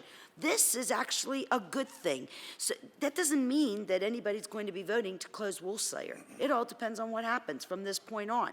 But to not do this is shutting the public up. It's shutting the public up. So I think that this is a no-brainer. I mean, this is to open up the discussion and see what happens. This isn't the board that's voting on closing this school. Although my vote was good for 12 years, all of a sudden it isn't, and Mrs. Finks was good for 34. And sometimes it's very insulting when people say that, very hurtful as well. I'm done. Mr. Brentley? Yes, I also want to just mention, but what is also equally hurtful is when comments are made that are often misleading. And so to the public, you can't allow anybody around this table to flip the script on you. The fact of the matter is, for us to be able to close Wolf-Slayer, the first step is this item. Secondly, to have that community to make public comment or to engage them or to talk with them, you need no item before us to vote on. They can do that at a public hearing, okay? Or they can engage us by coming to a meeting. So let's not get fooled here. Thirdly, you have to also be aware of my good friend who often throws out those scare tactics. You know what I mean? The fiscal condition of the city. I'm not going to raise those taxes. And the cost per student in this district. Well, let's see how fiscally responsible folks around this table can be on the next item. When their friends can come and get access to a campus, Columbus School, for, how much? $915,000. Okay, how much do we owe on it? Over $600,000. Wait a minute. You're gonna walk away with that campus for a little over $300,000, taking that away from the students. And we're going to talk about being fiscally responsible. Don't forget the trick at Chinley. Don't forget the trick at Reisenstein. If we only thing we have that is of value are our facilities, I don't support selling most of them, but at least get a fair price. At least, and let's begin to dwindle and knock down some of this deficit. So please, don't let nobody trick you here. If it wasn't important, well then don't put the item before us. Don't put it before us. But they know that you have to do this by law. You have to do this first to advance the discussion, and then it comes up before a vote. If this wasn't before us, then there's no deadline of March or whatever the next 3 or 4 months. There's no deadline. We continue with the discussion. I won't be supporting it because, like the previous administration, someone just wakes up one day and says, I think I want to change that school to K-12. No, I think I'll change. I mean, no rationale, nothing, and no one keeps in mind that you're hurting children. And a lot of folks get angry, and what they simply do, they just pull their kids out. Out of the 110, if this goes through, how many of them will end up at Arsenal? How many will you lose? As an administration, show me your transition on how you're going to nurture those parents to bring them so that we can keep them. Or is this thing just another big hit on knocking down the public schools to open up for the other entrepreneurs that are interested in the charter? That's what this thing is about. And so you cannot simply be fooled. Not to mention that the wonderful, wonderful comments made at the public hearing.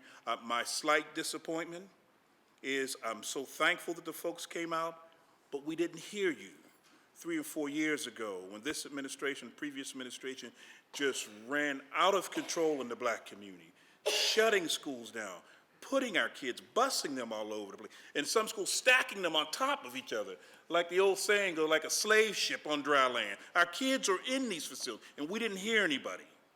So I'm still advocating for everyone, but we got to drop this race line.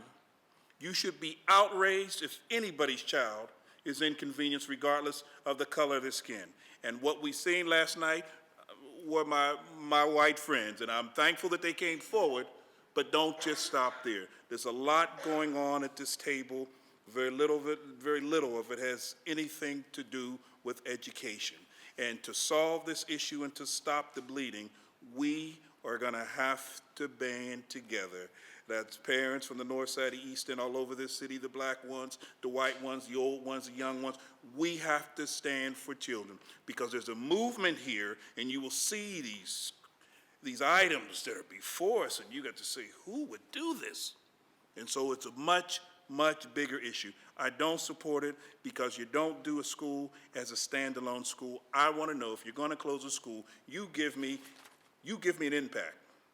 Who will it impact? Who are the winners? Who are the losers? How are you working with that community to continue to make them whole?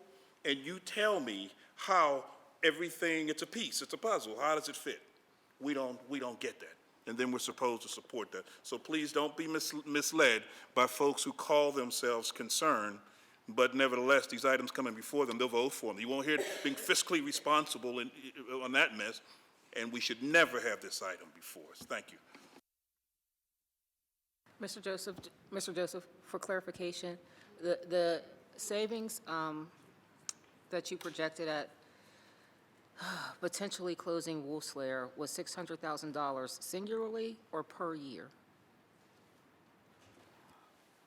That'd be a recurring annual cost that would represent the reduction in some administrative staff as well as utilities and custodial savings.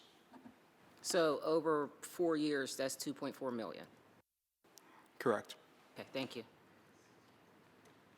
Mr. Sumter? Thank you, Ms. Shealy. I think items such as these or the comments that have been made lend towards the problem in this district. We need to be proactive rather than reactive. Something has to come on an agenda for us to act on it. Why isn't the discussion before that of how to improve the schools? And that might come up as one of the recommendations before it's even recommended to the board or suggested. So engaging the public and the board well enough in advance as other items on here either were or weren't, puts us in a better position, because once you start the process, some families are going to say, well, they're going to vote to close it anyway. I need to get out now. I need to go to the Magnet Fair. I need to find another school for my child now. Why should I wait till March or next year to see what's going to happen or be in a bind? So if the conversation was about how do we improve the education outcomes in the Garfield, Lawrenceville, Bloomfield section of the city that includes Montessori, Fort Pitt, Woolslair, and Arsenal, in the conversation, in the context, how does that affect feeder patterns? How does that affect transportation? How does that affect offerings? Should we put all the kids in Fort Pitt? Should we put all the kids in Arsenal? Which way should we go? Rather than pick the low-hanging fruit or the trial balloon and say everything has to be predicated on that, and it just reverberates around that one school and out of context of the district. Being proactive, we might hear comments from the public well in advance of just putting them through a 3-month process. We might hear comments year-round if we're proactive, sharing information, getting everybody in the same boat, rowing in the same direction. How can we all save money for the district? How can we all get effective teachers in front of all of our children? How can we all make Pittsburgh a district of first choice? How can we all guarantee high educational achievement within the district, rather than, well, this school here, because of the cost, because of the situation, will save a little bit of money and we'll pick that one. But what effect is that going to have on the other schools in that area? What, in fact, impact is that going to have on other schools in the district? That's another concern regarding closing just a school or any school, that we need to look at the history of how we got to where we are. What decisions were made that caused us to be in this position?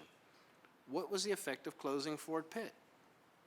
What was the effect of trying to keep other buildings open? I want to say Montessori, but at the cost that we're going to render on that building, would it be better to put them in Fort Pitt? Would it be better to put them in Woolslair, put the Woolslair kids in Arsenal? Those kind of discussions need to be had, not just Woolslair in and of itself. You engage a larger community in the conversation. You're not talking to just the Woolslair parents only, and it becomes a more holistic conversation. It's more proactive rather than reactive. All the people in other schools, or the kids in other schools, or the parents of those kids, this is not their conversation. This is not their concern. It's only that school, those parents. And from what some of them have said, if you decide to close my school, which you often hear, I'm either going to seek out alternatives, either outside the district or homeschool my child or do something else. So it shouldn't be one school at a time, or it shouldn't, not to say that it would be that way, but that's what the circumstances of this decision makes. So at the close of this conversation, I'm going to put forth, or somebody else can put forth, a motion to table this item. Thank you. Dr. Holly? I want to be clear. When the superintendent actually said that she was bringing in one closure. No. Oh, so I'm sorry. Said at the close of conversation. Okay. I thought maybe I was wrong. Okay. We were told that this school would be, she was bringing forth that this school would be closed. And the only reason why it's on the, to have us have a conversation now is so that we are in compliance with the school law. Before we can close it, they have to have so many days. So the parents understand that. It's not just about giving them an opportunity to voice their concern. The idea is that they're going to close the school. And that's why parents are very upset. And we could have done this. We could have talked with parents without saying that we're going to close the school. That doesn't make any sense to me, that some of my colleagues around the table feel as though this is a way of getting, a way to talk to parents and to the community about this school. No, it is not. The idea here is to give them the opportunity to talk, but we're going to close you after March 2014. Again, the history in this is, you know, it used to be a thriving school. We really didn't need 2 elementary schools in that community. This school was highly subscribed in 2006. As a matter of fact, 2 of their kindergartens, if I'm not mistaken, or 3 of the kindergartens, we actually had to house at Arsenal. But neither here nor there, we need to start thinking again about programming rather than just closing schools and communities. We really need to start thinking about building something rather than always working from a deficit. And I will propose that, I will make a motion that number 7 be tabled. There's a motion on the floor. Is there a second? Second. Mr. Weiss, may we have a roll call, please, on the motion to table item number 7?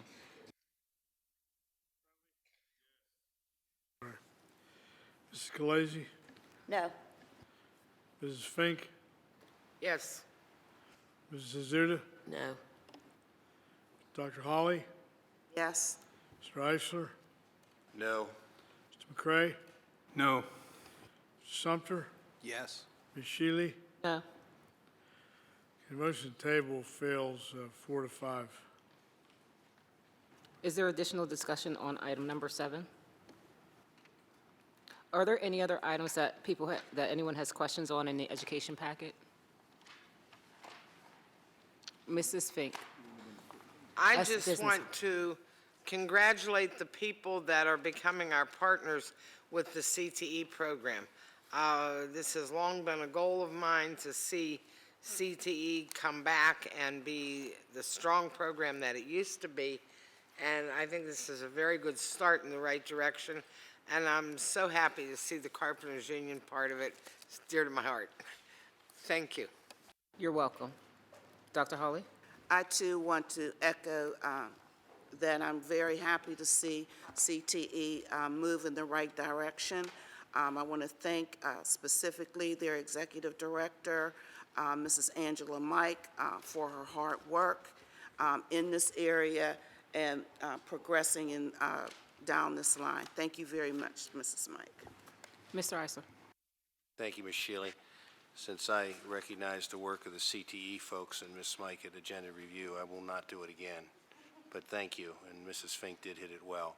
I also want to note for the public, and it doesn't get noticed very often in these meetings, there are a lot of donations from a lot of people who support this school that never get recognized.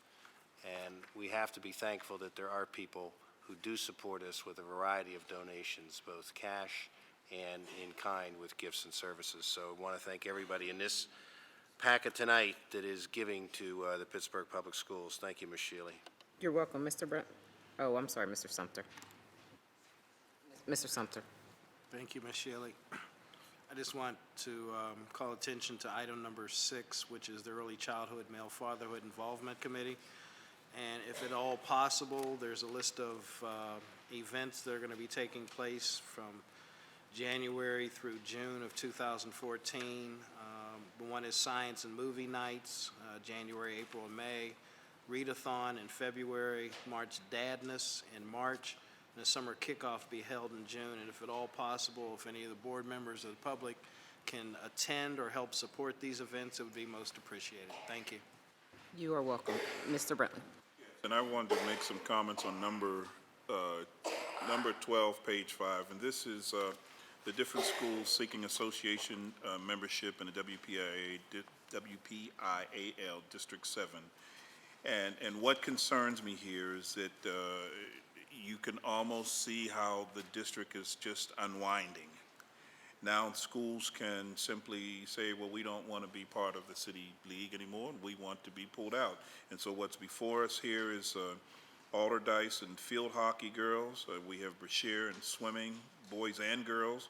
We have Carrick in volleyball, girls and boys, and the swimming, boys and girls and boys. And then Obama in the volleyball in girls and boys. I'm not saying that it is not a good thing, but when you have a district that's just falling apart at the seams and just we continue to piecemeal things, somebody's going to lose. And so I would hope that my colleagues would join me in not supporting this item, but immediately upon getting the new board members, that we do a comprehensive, a district-wide athletic program that we can roll out as a district. We cannot continue to do what we're doing, and it becomes a disservice to some of our students as well. So that is another item, and that is number 12, and I hope those who are supportive of this would be supportive of simply either voting no. I would try to put a motion on the floor, but I know that the rule says you're not allowed to support anything I put on the floor, so I won't put that on. But it's always the right thing for kids, and that part I'm extremely proud of. So the most important thing, if folks cannot support that, but let's get it moving. Let's put an ad hoc committee together, and let's look at the entire district. I think and I think our kids can compete. I have no problems. I really do. But I want to see it as a district-wide thing and not allowing folks to keep doing little piece by piece. Thank you. Dr. Hawley, Mr. Eisler, your microphone. Your microphone. Sorry. I just wanted clarification on number 12. The students at these schools, when you're talking about an associate membership, or will they still be competing within the city with other city schools? And then these are add-on schools. They're going to add on to other schools outside of the city schools. I don't. I'm going to ask Dr. Ware Allen if she can respond. Dr. Hawley.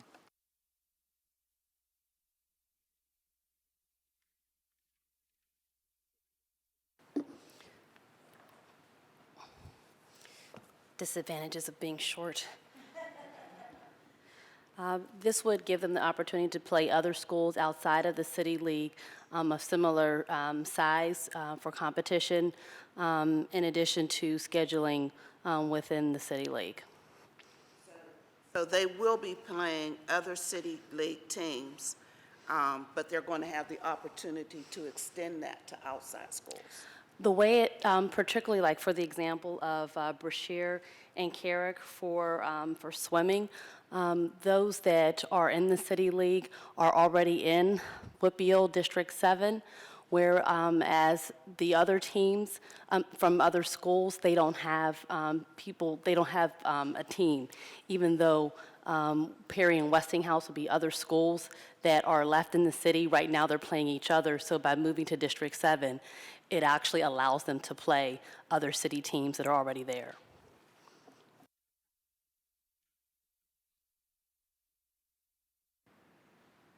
Seeing no other comments on the education report, Mr. Weiss, may we have a roll call? Mr. Brentley? Okay.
Mr. Does Brentley? anybody wonder why we have 4 board members not rerunning? That's absolutely right. Yeah, but the flip side of that is people are angry. Okay, and regardless how people organize. Are you voting? I'm speaking and I have the floor, thank you. Regardless how people organize, the fact of the matter is they feel helpless when they come around this table and see corporations taking over this board. So quack, quack, whatever that meant, you know what I mean? It's just, it makes no sense, so I'm not mad at them. I'm not mad at them. I'm going to take a little time here, Mr. Weiss. Number 5, I'm going to be voting yes for the quack quack supporters. And that is on number 7, I'll be voting no on the Wolfslayer question. Oh, and then for the Teach America forced motion on us, I will be voting, no, I just voted for that. I think those are the 2 items. I am asking to reserve me because I may have to come back and add something, Mr. Weiss. So let me understand. You're voting yes on 5 and no on 7? Yes, and let me clarify. Yes, so number 5 is the Teach for America, right, to allow me to bring it up next month. And then 7 is no, that is the Wolfslayer closing, and there's some others, so I may have to come back. How about the rest of the report? For the rest of the report, I'm going to vote yes, but I'll be clarifying at the end of your rounds on the table. Well, you Sure vote. you can. You can come back and add. It's done many times here if you want to change something. Well, It happens often. Well, we'll deal with that later. Mrs. Khaleesi? Mr. Weiss, I will not vote until I have a clarification on that. If somebody already placed their vote, they can come back and change it? Please clarify. Well, It's been done. I didn't ask, it's my turn, okay? I've already been insulted several times this evening. Once the vote is announced, then the vote is the vote. So I really would urge the board not to start changing votes after the roll call, but board members are board members, and they want They have the right. to try to do that, that's fine. So I suggest we proceed with the roll call. So Ms. what's the Khaleesi? point of the vote then? Yes on the report as a whole, yes. Mrs. Fink?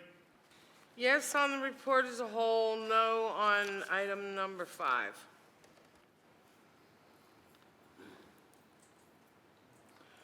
Mrs. Azuda? Yes. Dr. Hawley? Yes on the report as a whole, no on number 5, page 2, and no on page 4, number 7. Mr. Eisler? Yes. Mr. McCray? Yes on the report as a whole, no on item number 12. Mr. Sumter? Yes on the report as a whole, no on item number 5 on page 2, and no on number 7 on page 4.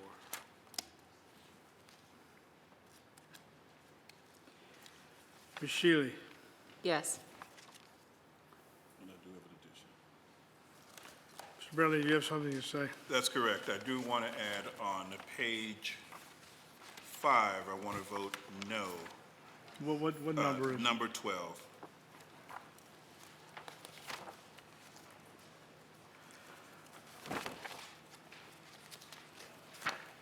The report's approved. Thank you, Mr. Weiss. Can we please move on to the Committee on Business and Finance? Item number 15 was pulled for additional discussion. Did I have the right number? I'm sorry. Mr. Brentley? Yes, on number 15, and this would be interesting to hear my colleague from Squirrel Hill, how he'll respond to this one. This is an item where Propel School is attempting to purchase Columbus School. Columbus is one of the newer schools. It is a campus. What's interesting about Propel is what I raised questions about before. Since being on this board, we have voted on many, many charter schools. This is a school that manages to maneuver and gets special privileges from this district.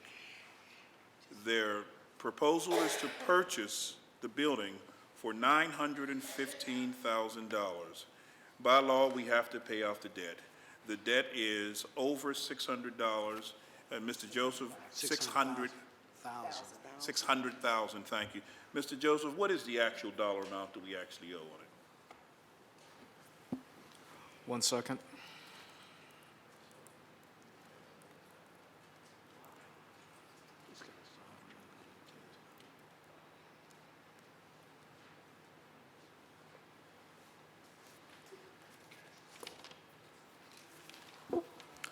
$657,893, and that was as of September 30th, 2012.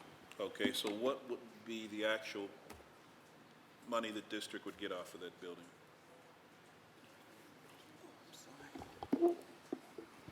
It'd be the difference between, I'd have to calculate, but it would be the difference between the asking price and the outstanding debt, so it would be under $300,000. Under $300,000. And folks, once again, we're looking at another crime here. This is how you take a public asset. And if we're such in financially bad position, why are we not getting something closer to what's being, I don't support selling it, but why do we allow certain individuals to get access to these facilities for pennies? I keep reminding folks about what happened with Chinley, what happened with Reisenstein, and this is another perfect example. Also, you know the controversy around another item that Propel has managed to maneuver themselves in and trying to get before this board here. This is an item that should not be before us, but once again, thrown on this agenda because of the outgoing board members and how certain they are that this item will pass. How many additional folks will we have to lay off because we're not getting the right amount of dollars for what we're selling? So I will not be supporting it. We do give preferential treatment to some. It's wrong. We've allowed others to come forward. And I remember it about 3 or 4 years ago. I said before, a community group, a coalition of Northside groups wanted to get access to the building, and they wanted to lease the building where they had access to the gym to get some of the young kids off the streets. And at that time, I was told, and they were told, oh, we don't get into any leasing of our building. Propel managed to get the first and only lease in this district on one of our buildings.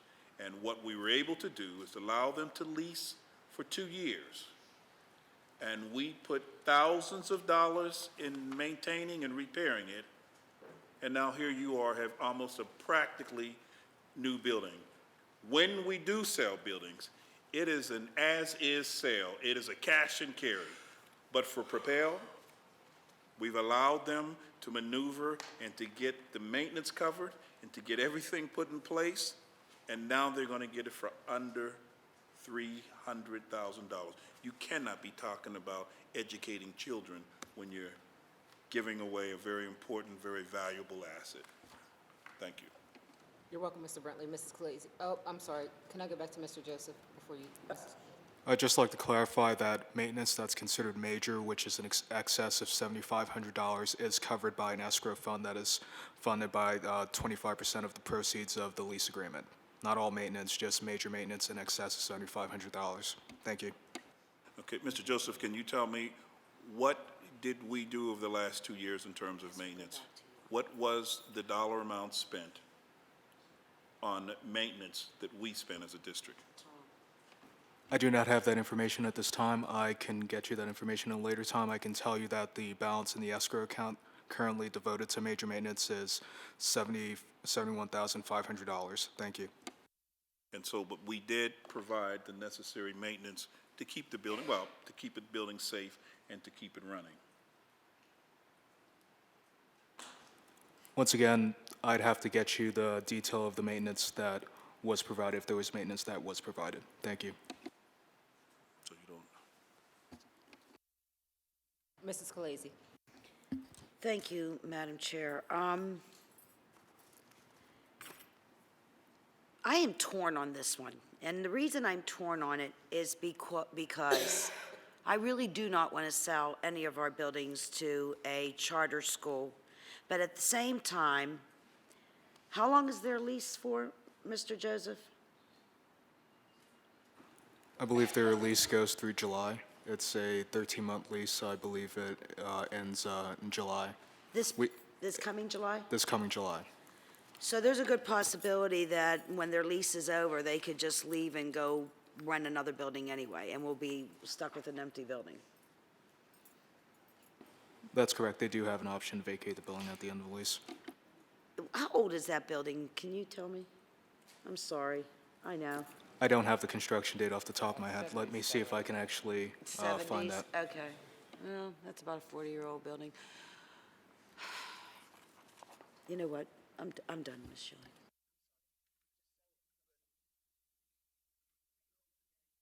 Mr. McCray? Thank you. I know the Northside Leadership Conference is very adamant about allowing this sale to go through, and the Central Northside community is in agreement with it, but I differ. I also, I'm curious, Propel is paying $915,000, correct, for this building? Correct. And the entire amount is going to be used to pay off our debt, if we decide to go with this. Yeah, if we decide to go with this, we'd have the amount that we'd have the $657,000 over that. That would be used to satisfy any outstanding debt, and the proceeds can either be used to further pay down debt or be used for capital projects. That's unlike the sale of Chatham Elementary, which my colleague, Mr. Brantley, sort of brokered it, and we only sold that for $40,000, and we owed in the neighborhood of, what, $1.3 million on it when we sold it? So giving something pennies on the dollar, let's get our facts straight, and let's tell the truth. Thank you. Dr. Hawley? Yes, I'm not in favor of selling the building. I think that we need to start, I know we're not in the business of being realtors or landlords, but I think that we really need to start thinking outside the box. Our buildings that are able to be used for different purposes, we need to try and keep those buildings as assets. The building and the land is all we have left as our assets. So I'm not willing to sell this building, not just because it's Propel, but just because I don't feel that it's necessary for us to sell this building. Thank you. Mr. Eisler? Mr. Joseph, if the building is empty, do you know what the annual maintenance cost is? Offhand, I do not have the annual maintenance costs. Okay. Again, I don't like the sale of buildings either, but I don't like to have to pay on a building every single year when it's not in use. This building has been on the market for how long, do we know? It's been on the market for a considerable period of time, and this buyer is the only buyer that's expressed interest. This is our asking price. What was the assessed value of it, do we know? Well, the assessed value is in excess of $10 million, but the county has not reassessed publicly owned exempt property for years. And that could very well be the construction cost of the building. Going back to the 70s. Those assessed values for publicly owned property are irrelevant. What was the asking price from us? $915. Okay, thank you. And they did not initially offer that. Okay, thanks, Ms. Shealy. You're welcome. Mr. Sumter? Thank you, Ms. Shirley. Because we're talking about this one item, I can just say I'm not in favor of selling it. We are currently leasing this building. That may be a more desired option for me, is to continue that. I'm an optimist in thinking that some of our better assets we should hold on to, and perhaps some of us may not be here to see the day that the city is repopulated and the schools are, the conversation of this board would be, which schools do we open, not which schools do we close? Thank you. Mr. Brantley? So I just want to, I wanted to respond to Mr. McCray and my colleague, Mr. McCray's comments, but I couldn't understand what he was saying. So I won't respond. I want to make it very clear, though, that this item here, when you talk about scenarios and what could happen, keep in mind this district, out of nowhere, closed Northview Elementary. Those kids now are on the bus, they drive past their school, and we're putting them in Martin Luther King, and there are major issues there, okay? You now open up Propel, and so for Propel, who has positioned themselves to be the manager of poor people now, will have access to the entire building, and then all of a sudden, mysteriously, the building will be filled, except the only difference is they're getting paid. For an African American, to me, that is a modern way of dealing of slavery. When others did not have access to the building, but we allow one company to come and get it, we know the majority of those students are African American, they're poor, and so we're almost forcing them there. And as the old thing that was suggested by some who believe, and say, Mr. Brentley, you're going to have our kids there or in one of these charter schools, you let them age out, and then you drop them out. And on top of that, we're going to give them the building for under $200,000. There's something going on in this district. There is something that's going on, and it's moving so fast with forcing us to lay people off, to giving away the district's asset, and then positioning one individual to financially benefit off of our children. No other charter school applicant has been treated the way that we've treated this Propel school. And regardless of what Propel is doing outside of Pittsburgh, in Pittsburgh, they're failing. They did not make AYP. So now to have our children to be forced there, knowing it's failing, but the difference is one or two individuals can now make thousands and thousands of dollars off of us. It's a terrible example to talk about education. It's terrible.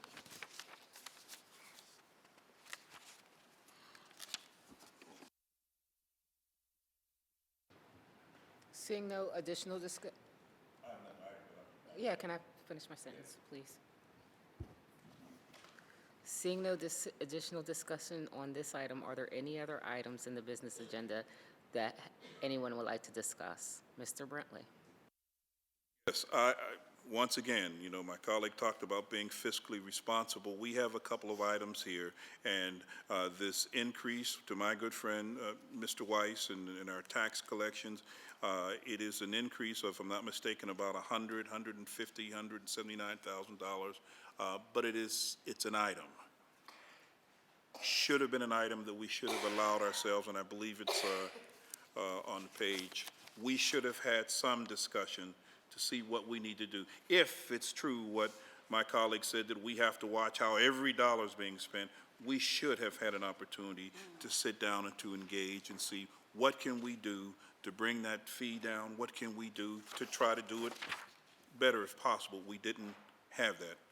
Also, on the same page, number 20, the CIS Corporate Security and Investigation.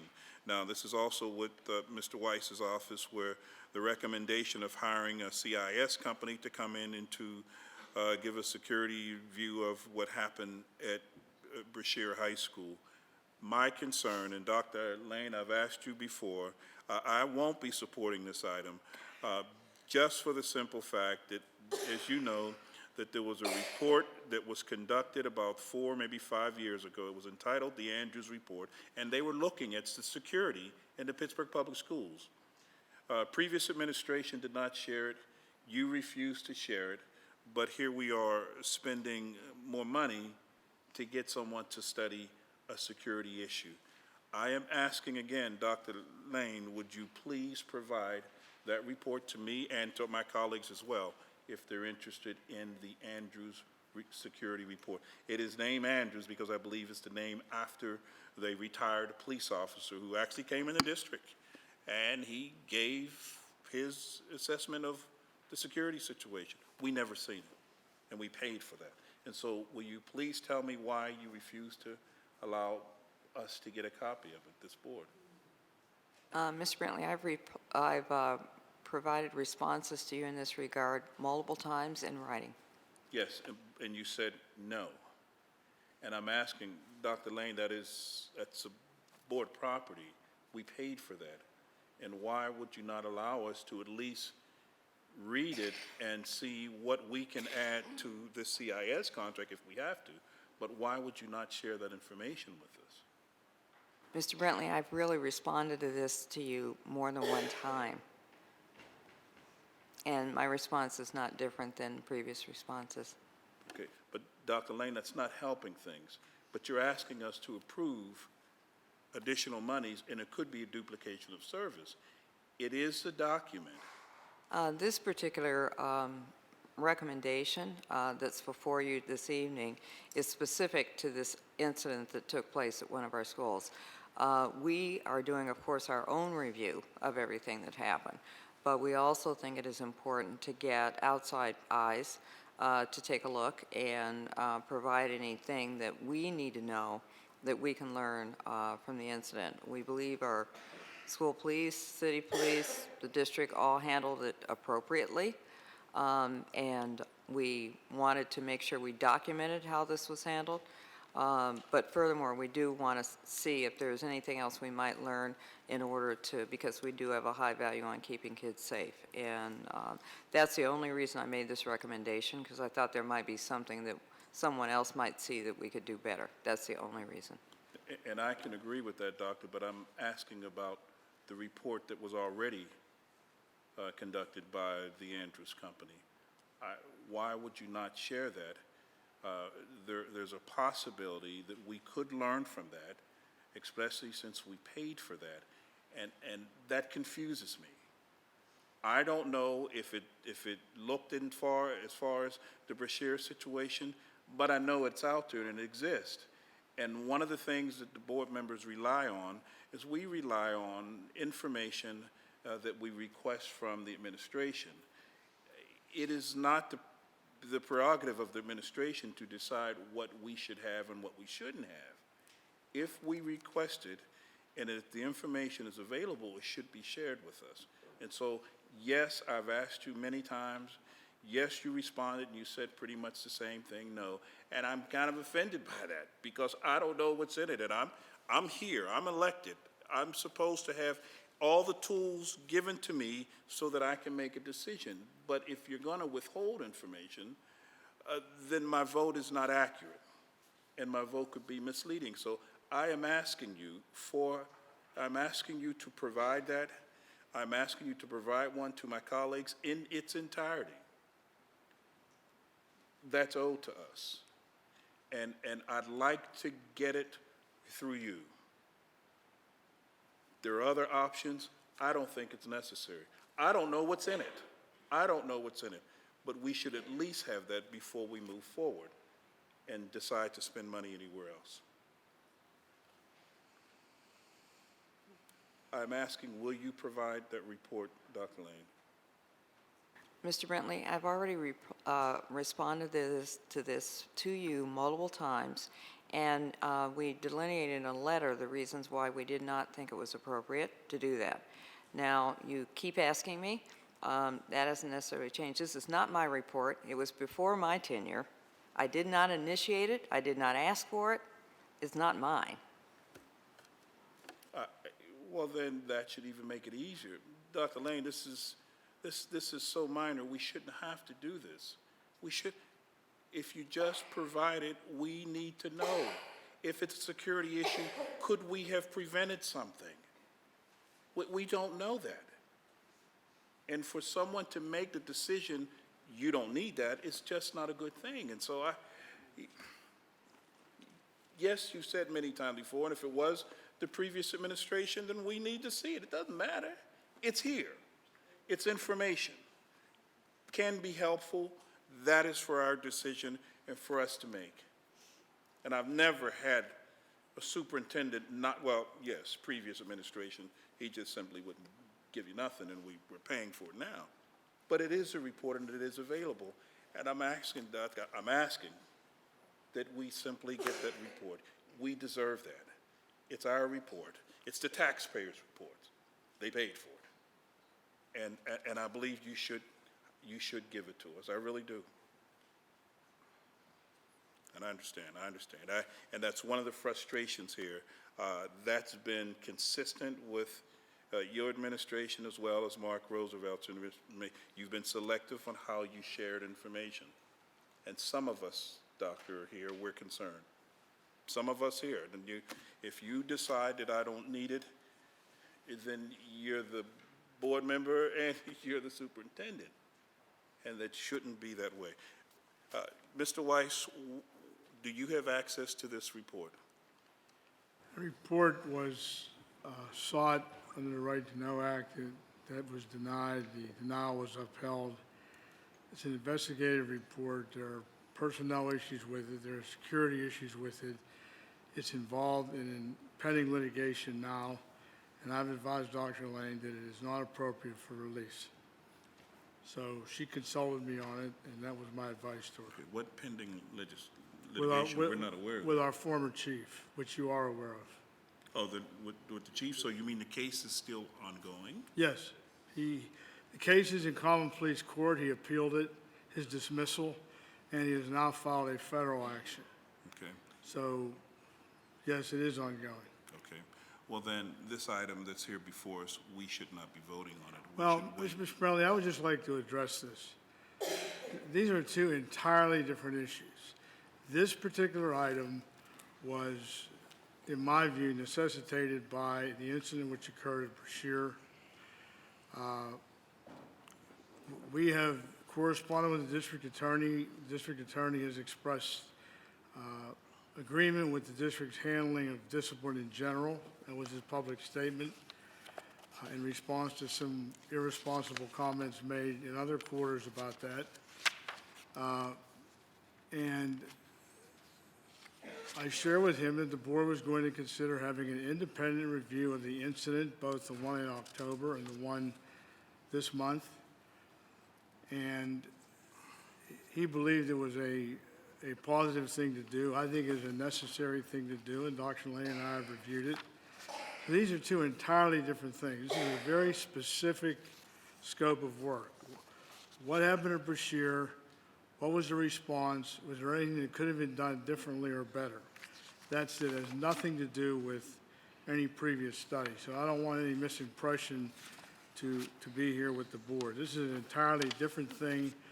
It's a cost not to exceed $4,000, which I think, given the circumstances, is a positive thing for this board to do, and I think it will address a number of concerns that naturally arise when you have a serious situation such as occurred a couple of weeks ago. Well, I appreciate that, Mr. Weiss. It still has the same question above it, and that is this request has been made over 2-3 years prior to any legal action with any former employer. This administration, as well as the previous administration, simply refused to share the information.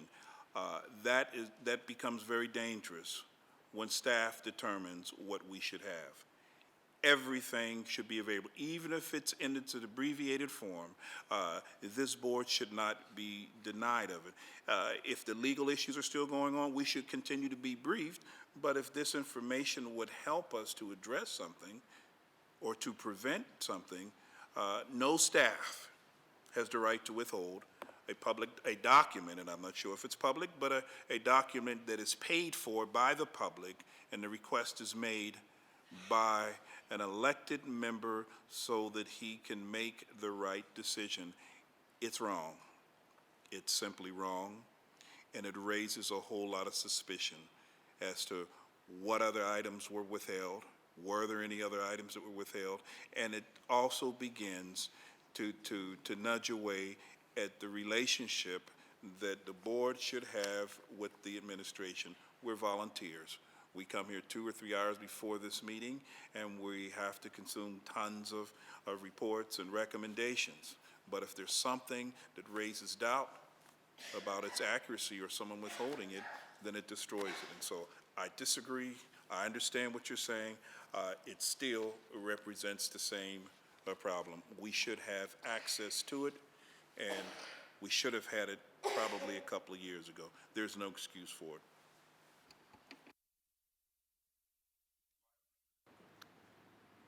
Mr. Brentley.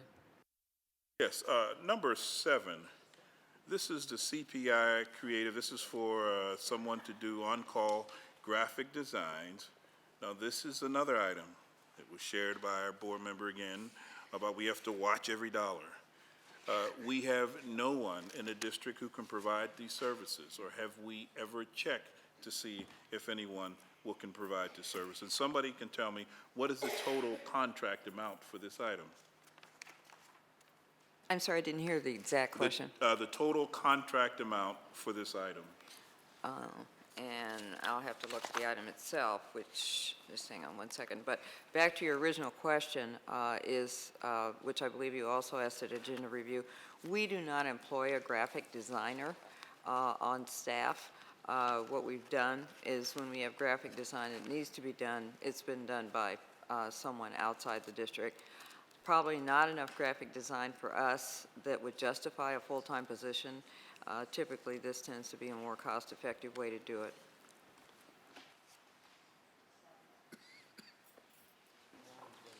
And the total amount of the items not to exceed $85,000 over 2 years.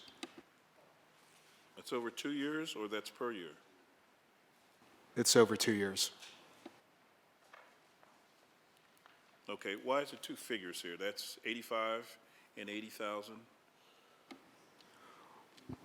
Because it's paid from 2 different account lines. So one account line represents printing that would be done for central office services, and the other account line represents various account lines that constitute a not to exceed amount of $88,000 that would handle different requests from schools or different offices. Okay, and this is, there's a portion of this goes for printing? It goes for graphics design and specialized printing. Okay. And we have nothing in this district that can accommodate the printing?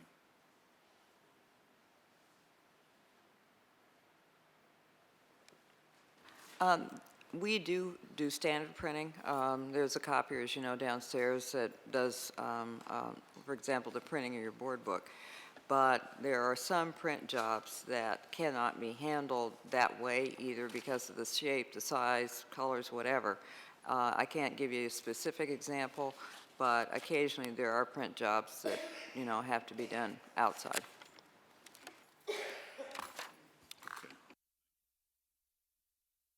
Mr. McCray. Thank you. First, I want to bring everyone's attention to the pieces of art that Friends of Art donated. I believe they're out in the hallway. Is that correct? Is there a way to get those posted online so people can't see them tonight can see them? And then I also want to bring your attention to our change orders, which is a negative amount this month. Yay. This is phenomenal. I think the facilities is doing just a tremendous job, and this is part of the board action, the superintendent's work to try and keep change orders down, because I pulled up some old documents here, and from 01 to 02, our debt service increased by about $12 million. Most of that was due to change orders, because if board members remember, monthly, we were getting change orders to the tune of $2-3 million a month until we started putting our foot down the following year between 02 and 03, $22 million increase in debt. I think we built Phase-On, or, no, was it the okay, there was an addition put there. But again, 22, part of this was due to the change orders, and the fact that the staff is now working so diligently that we're now in a negative amount this month for change order. This is fantastic. Thank you. Go ahead, Mr. Brentley. I just want to, Dr. Lane, with the Bashir incident, there were city police involved, I think. Were there county police as well involved with the responding? Mr. Brentley, I can't name everyone that was involved, but I was told that almost every first responder in Pittsburgh responded. I know the FBI was notified. They sent people out. So my guess is, you know, I personally saw city police. And actually, the acting chief of police and the head of public safety for the city both came out themselves to Brashear. But my guess is, yes, I'm sure the Allegheny County Sheriff's Office was involved as well. Well, I guess I asked that question to ask, I mean, have we thought about, I mean, do they have investigators who could have given, I mean, they were on the scene, who they could have given us a report as to what their recommendations are or were on how to change things? Look, they're saying, what can we do to monitor? It's a small amount, but it would have been a wonderful gesture as an intergovernmental cooperative kind of thing had we been able to say, well, you know, you guys were there.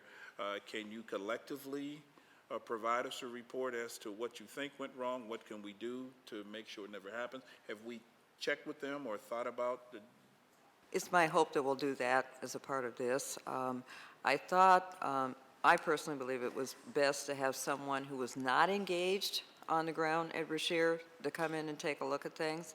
Not that we won't talk with, debrief with City of Pittsburgh Police. I think that's always a good idea.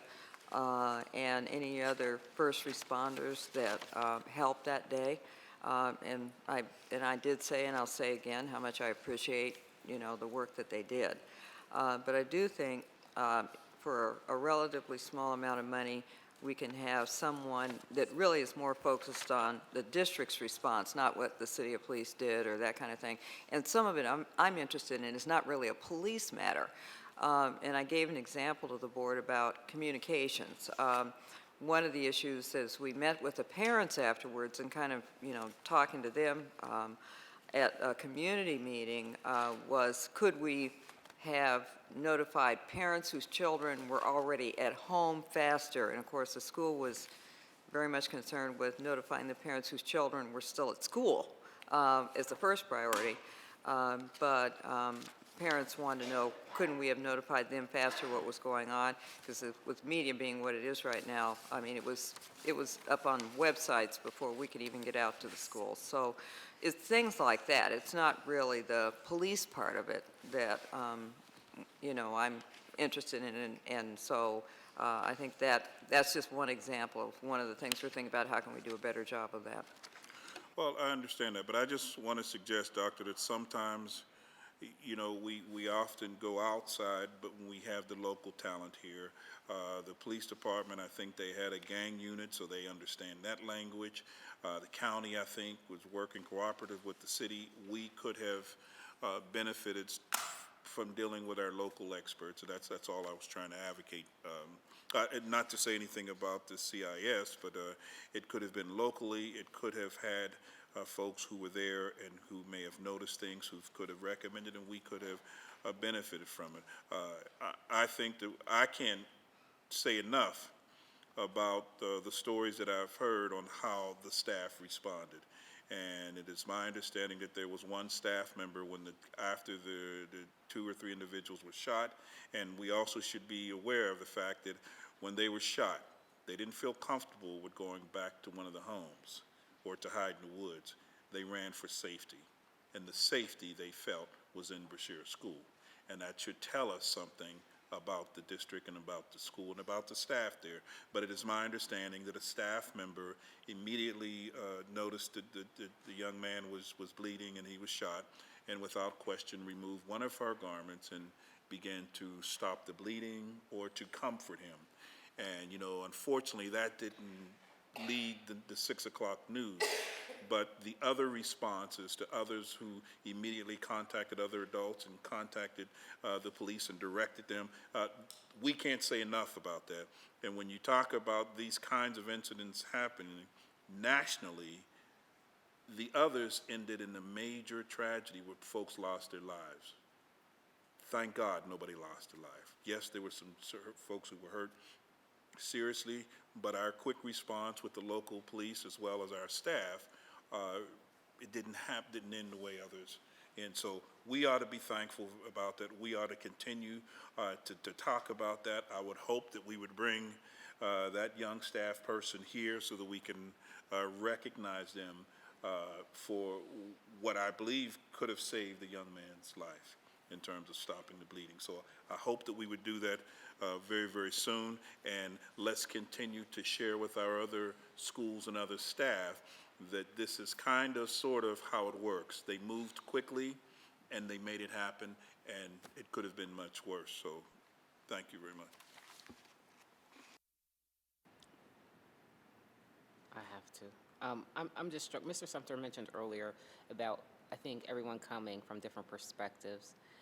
I am struck that no one has mentioned item number 16 in the context of sale of buildings, which is the sale of Morningside to the URA. Haven't I gone around yet? No. Oh my God, I'm so sorry. I'm sorry. I am so sorry. So can I just finish and keep moving? Thank you, Mr. Sumter.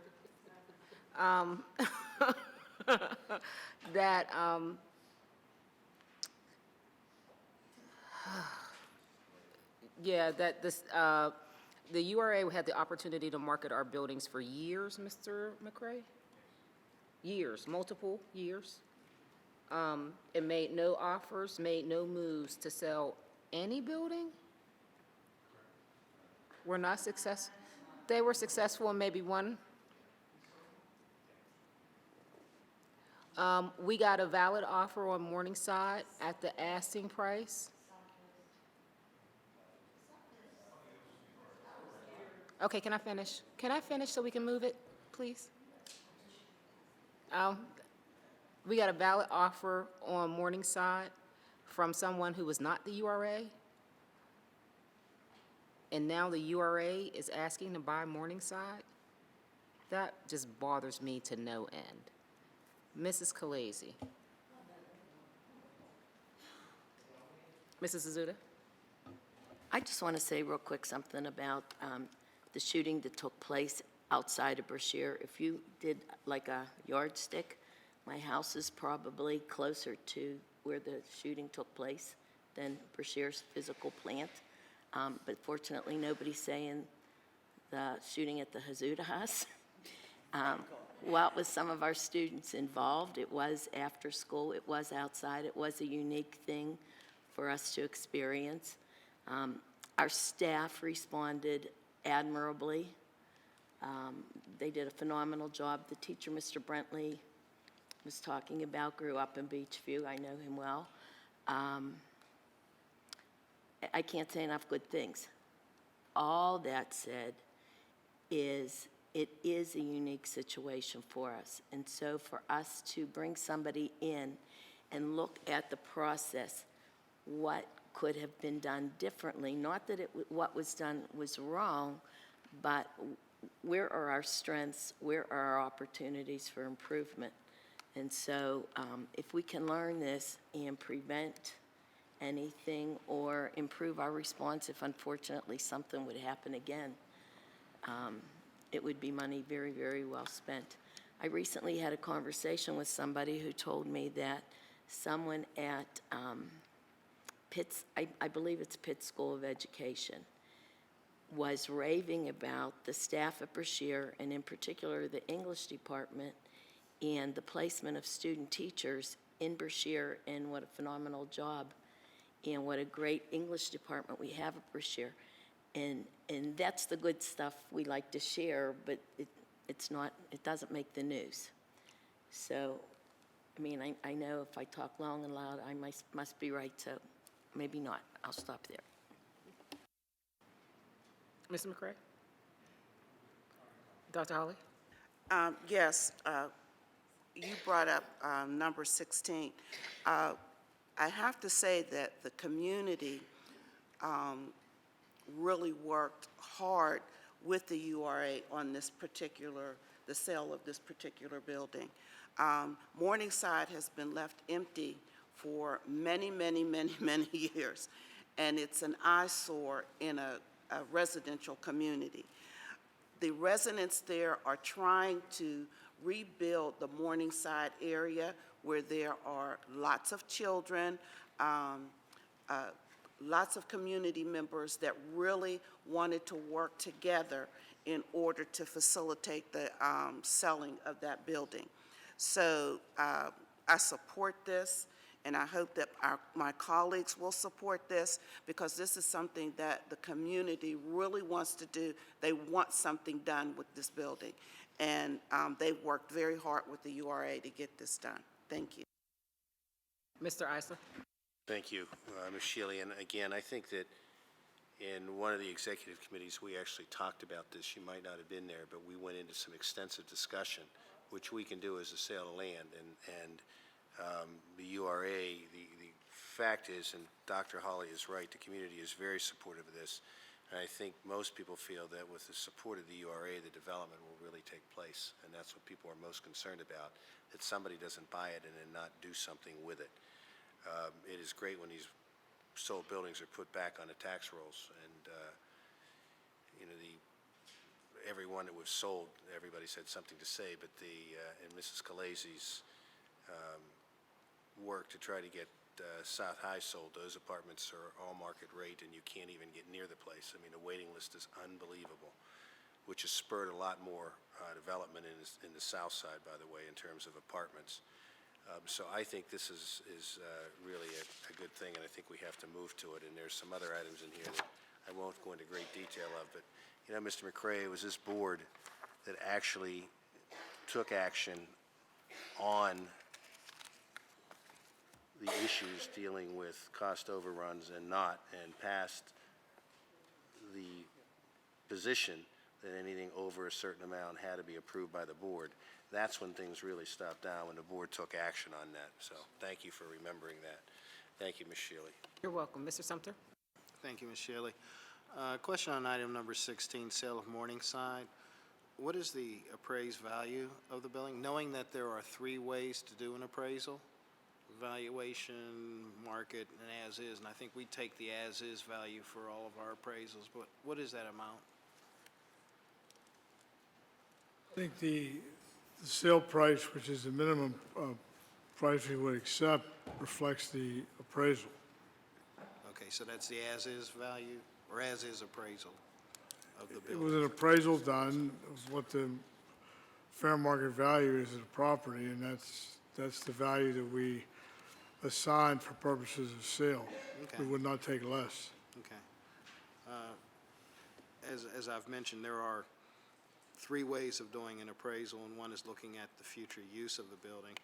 And I don't think that we're going to go that far, but just knowing that helps. Thank you very much, Mr.